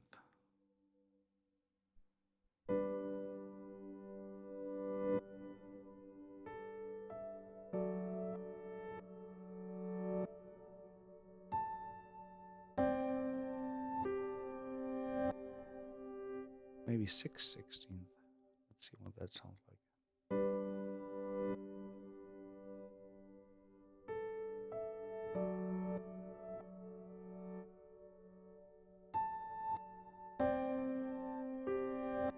I love that.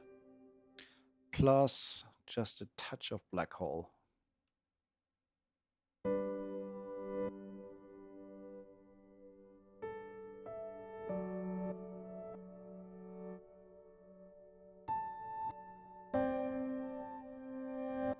Okay.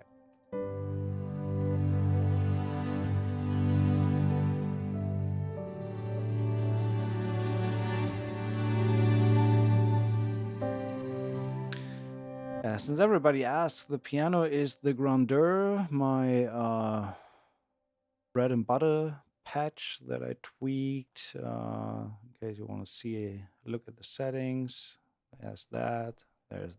So you can pause the video later down the line.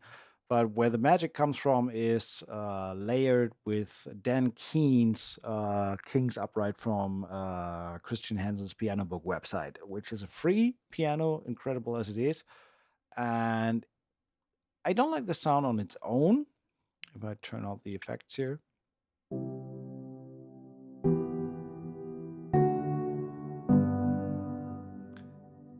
And then we have the grandeur. But really where it shines is when you layer it together.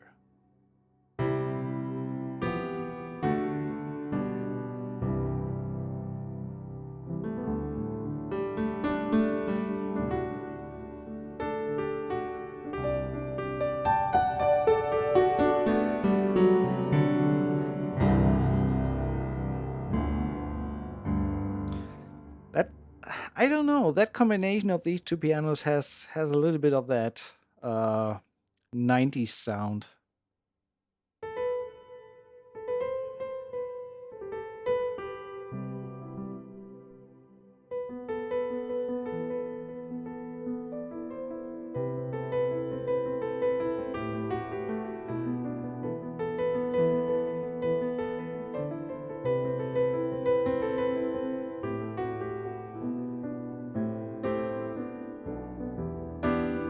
I just love that sound.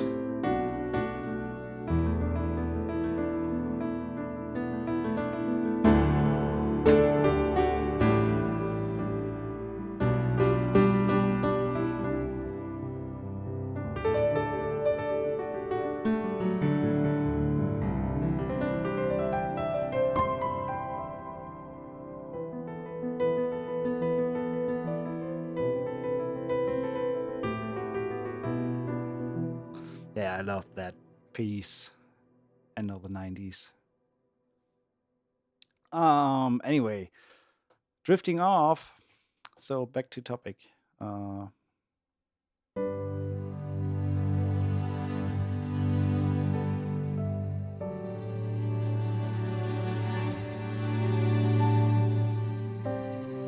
by the way, what I forgot, that piano also drives a lot from the EQ setting. So when I turn the virtual mix rack off, that's what it sounds like on its own. And when I bring the mix rack in, what the F? My piano setting is gone. Okay, just so you know, what I did is I loaded the actual piano preset. Got rid of a little bit more low end, brought the input down a little bit, got rid of this guy and put some EQ air in the end for some more shine. And then it sounds like this.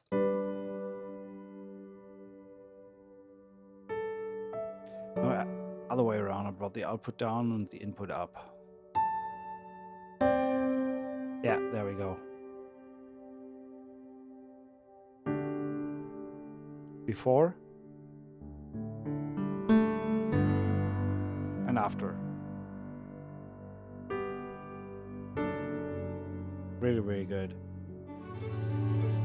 Okay, whole thing again.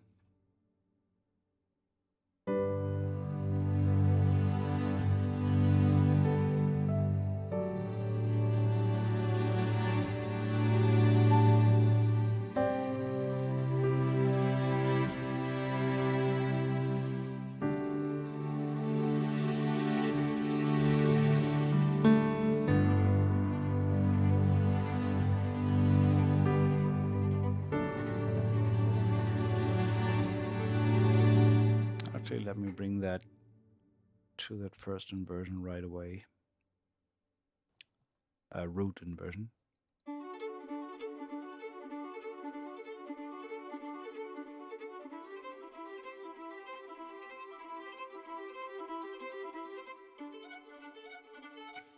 And obviously let him play to the end of the bar. Ben, could you please play the full bar? Thank you.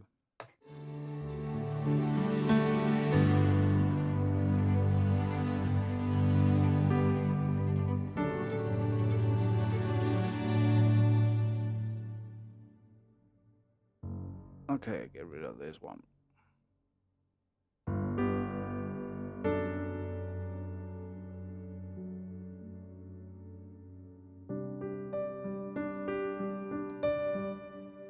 And that is a little bit pokey. Okay, so.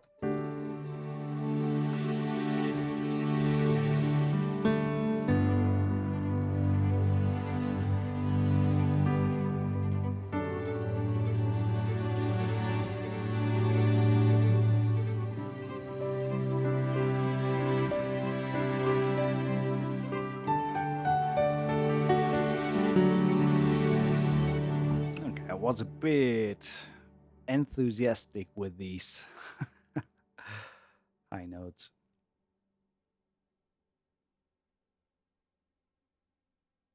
I think it sounds better like this.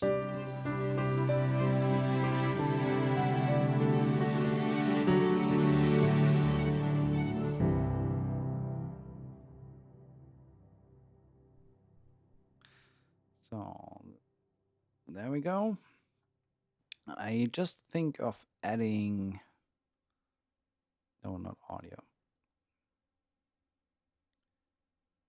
UVI. Thank you. String low long.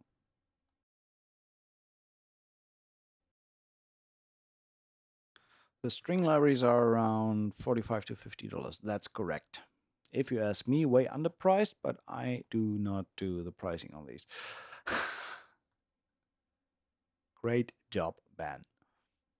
So what I want to do is I want to load the Verharmonic cello. Cello. Turn the radio on. That takes long. But this thing is pretty good as a solo cello on top. And you don't need any key switches and stuff like that. You just friggin' play it. If it finally decides to finish loading. Thank you. There we go. I mean, it's a huge package, like 4 gigs or something, just for the single cello alone. Come on. -5. So.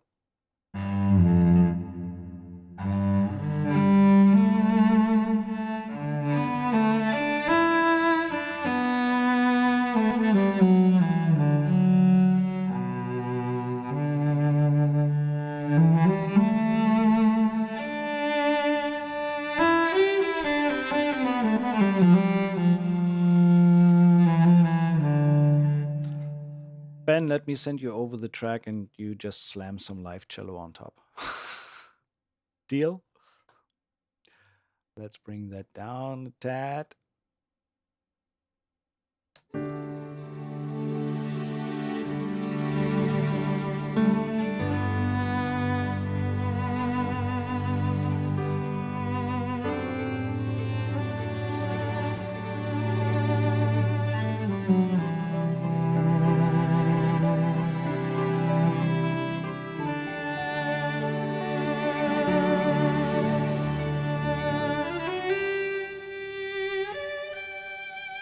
That's a high cello.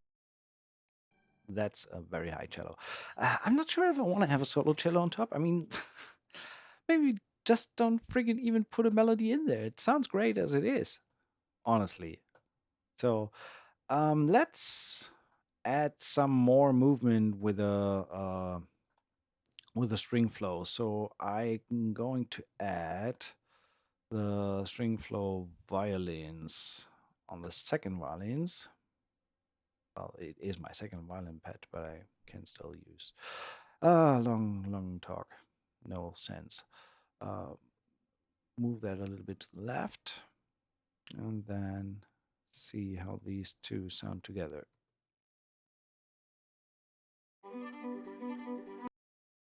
To be higher, or the whole thing, I think, needs to be higher.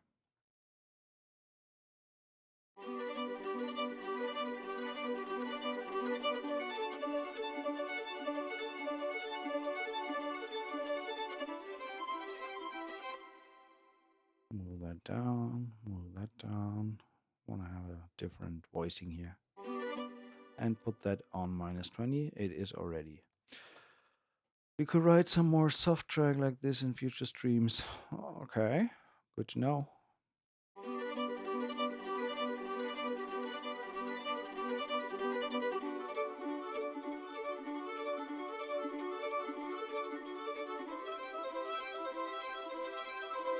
Let's see if the open fifth works here.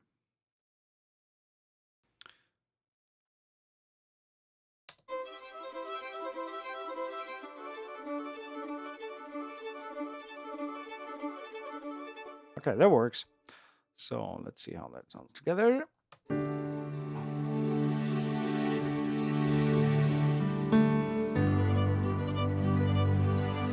That violin is a tad up front. So can we please bring that down a little bit? Fader. Sense. Can have a little bit more reverb.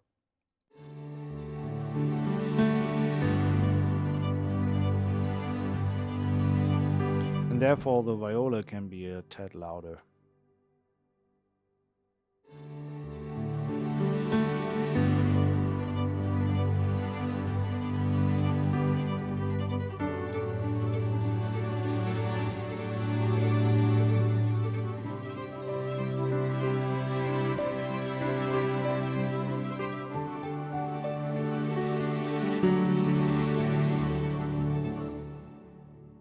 Wow. That just sounds freaking beautiful without doing anything about it.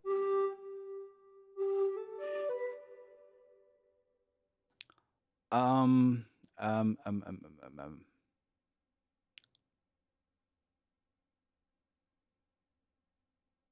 Let me check.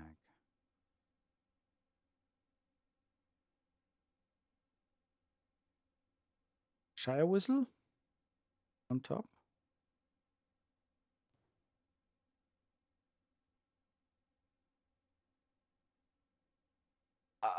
What did I do? Okay. Changed the wrong patch in the wrong contact. That happens. String flow, violin.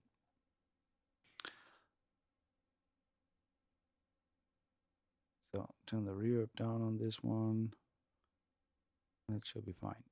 Are we back on track?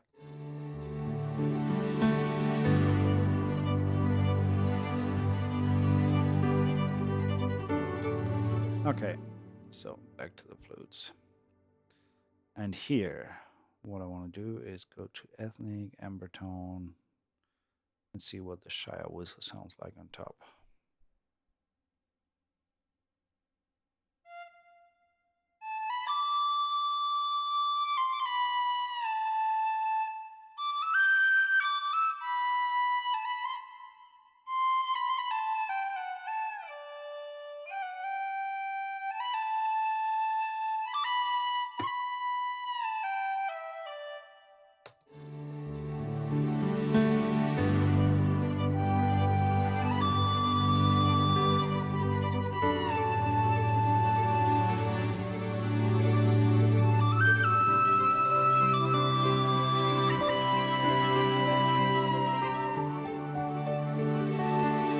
No, not the right tone. Not what I'm looking for. No.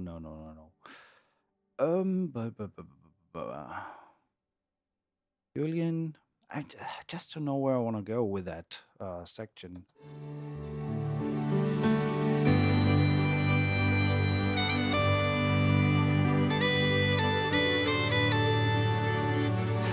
No, no, no Braveheart this time. That's know what? Fuck it. Let's just not do.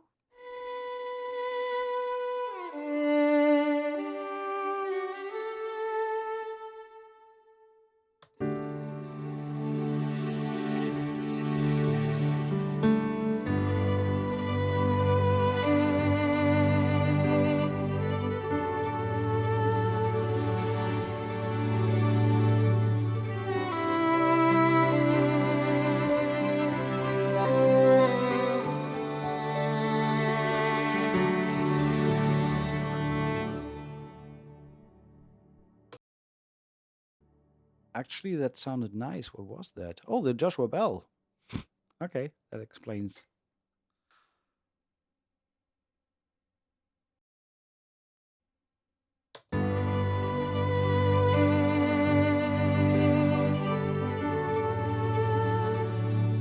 Just need to fix the timing. That was very, very bad.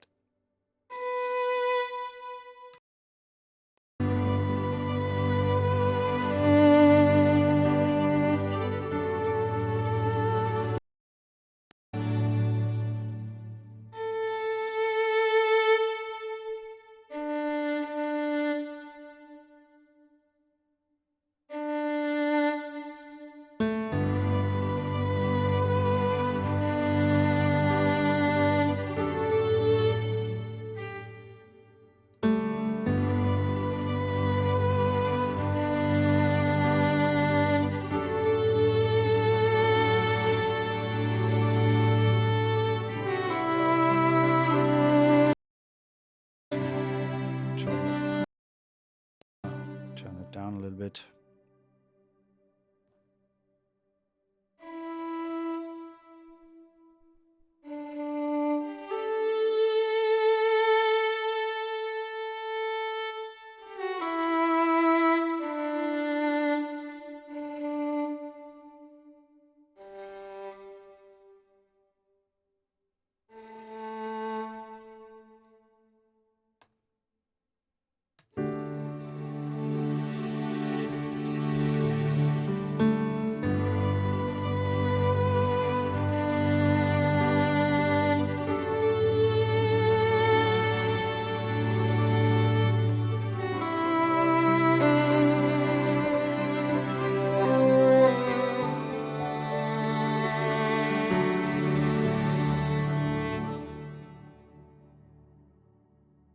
So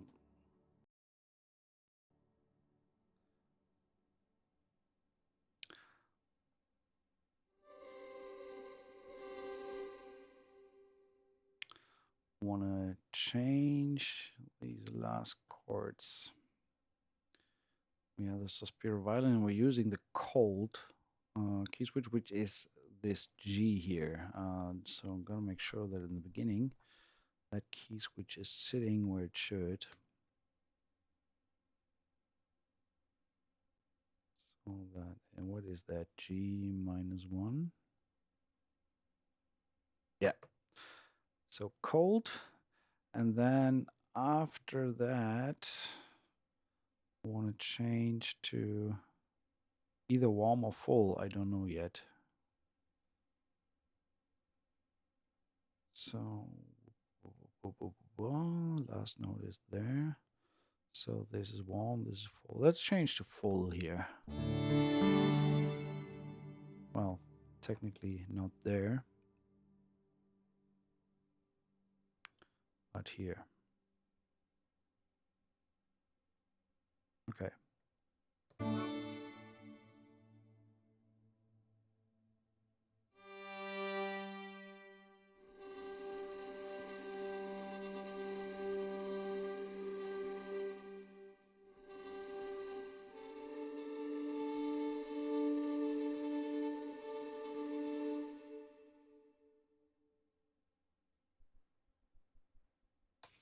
Okay, and then we have no, try warm, not full. Yeah, that's better.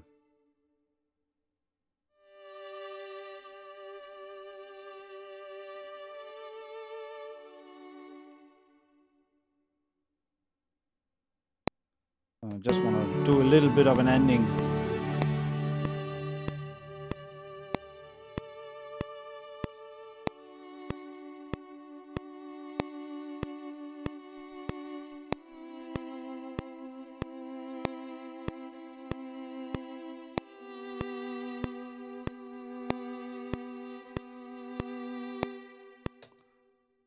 Just I don't know if that works, but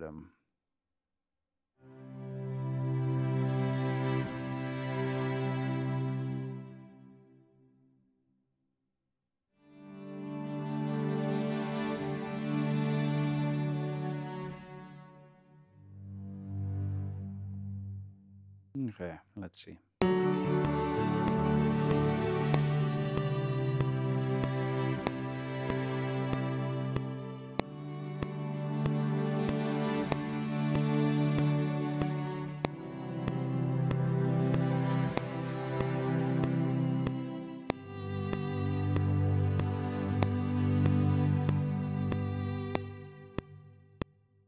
What I want to do with the last one is actually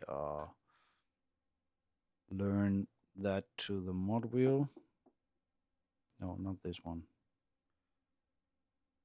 Oh, come on, stop saving. Stop saving the world and stop saving this project, which has not even been titled yet. Happens.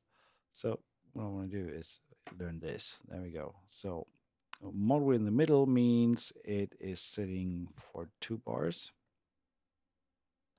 So let's go to mod wheel, put it in the middle. And then for the very end, for the last chord here, I want to do that full 4 bar. So first of all, quantize that heart and then do full 4 bars in the end, and obviously lengthen these guys. 1, 2, 3, 4. So that means back here we are on half, 2 bars.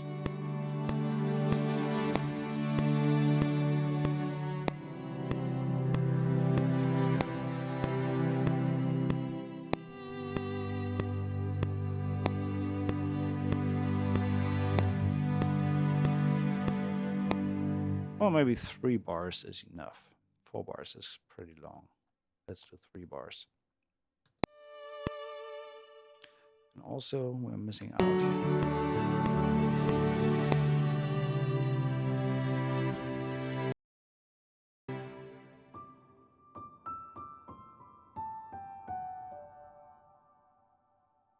Don't want to have a click there. Just free improvising.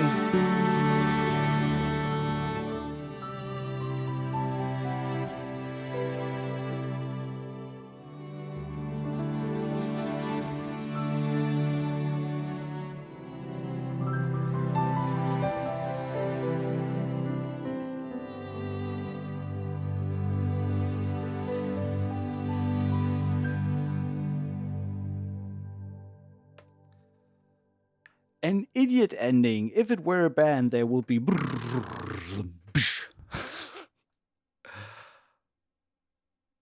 Enough. Okay, but anyway, I mean, there's so much more stuff you can do, and we're just so limited in time. For now, so what I want to do is bring this to an ending. I think you got a general idea of how good this stuff actually is and what it can do with it. And last but not least, we have a giveaway to do. Thanks again, Ben, for joining the chat room and being there for us with your expertise. And overall, even more, thank you for creating such beautiful libraries. This is truly amazing. The sound is great. And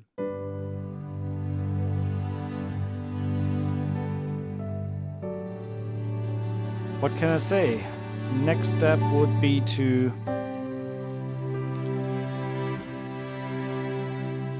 leave your comment. Oh, we are close to 100 people entering the giveaway. 97 right now.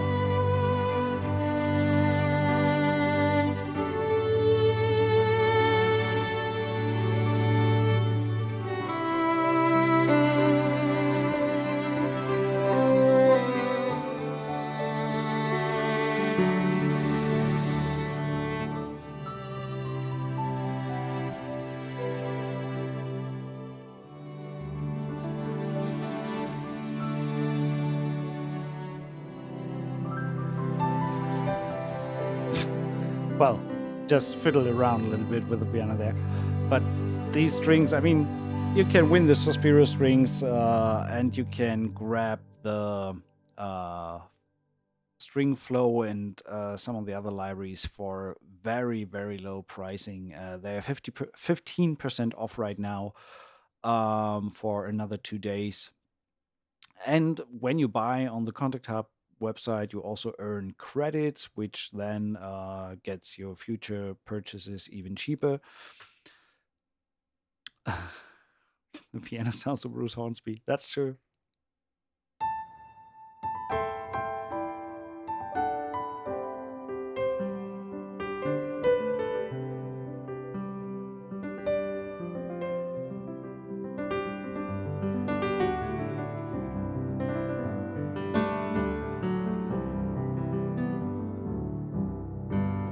I like the piano sound. Sounds really good. Um,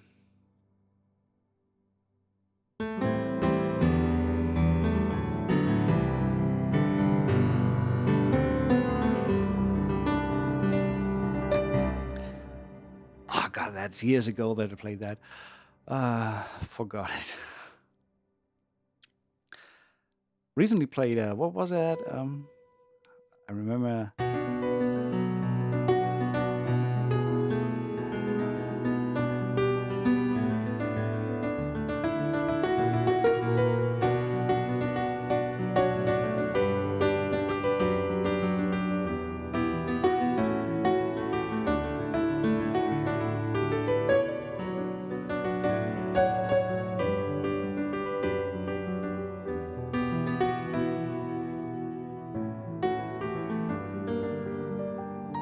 Something like that. So, uh, but I actually forgot what that track was called.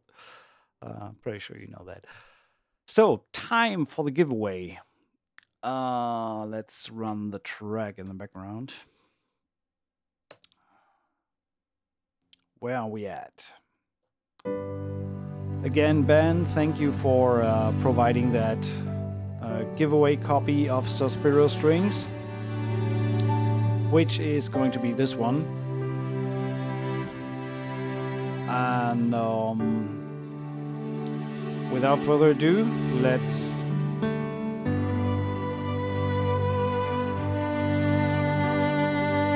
get it on.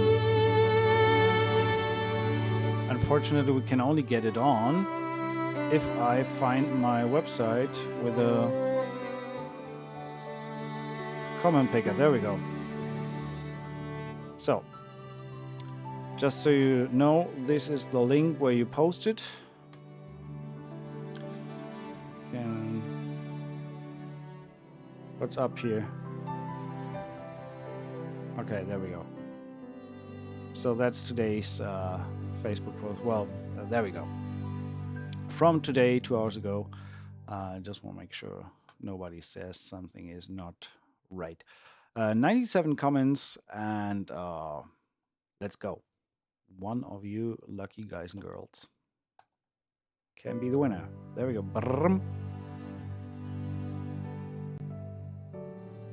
Bratti Fadini. So, Bratti Fadini, whoever you are, where you are out there, congrats on winning Suspiro Strings. And for the rest of you who were not lucky enough, just honestly scrap all the pennies from under the sofa together, head over to contacthub.com and get these libraries. They are just amazing. That's all I can say. Um I will go in touch with Brady through Facebook.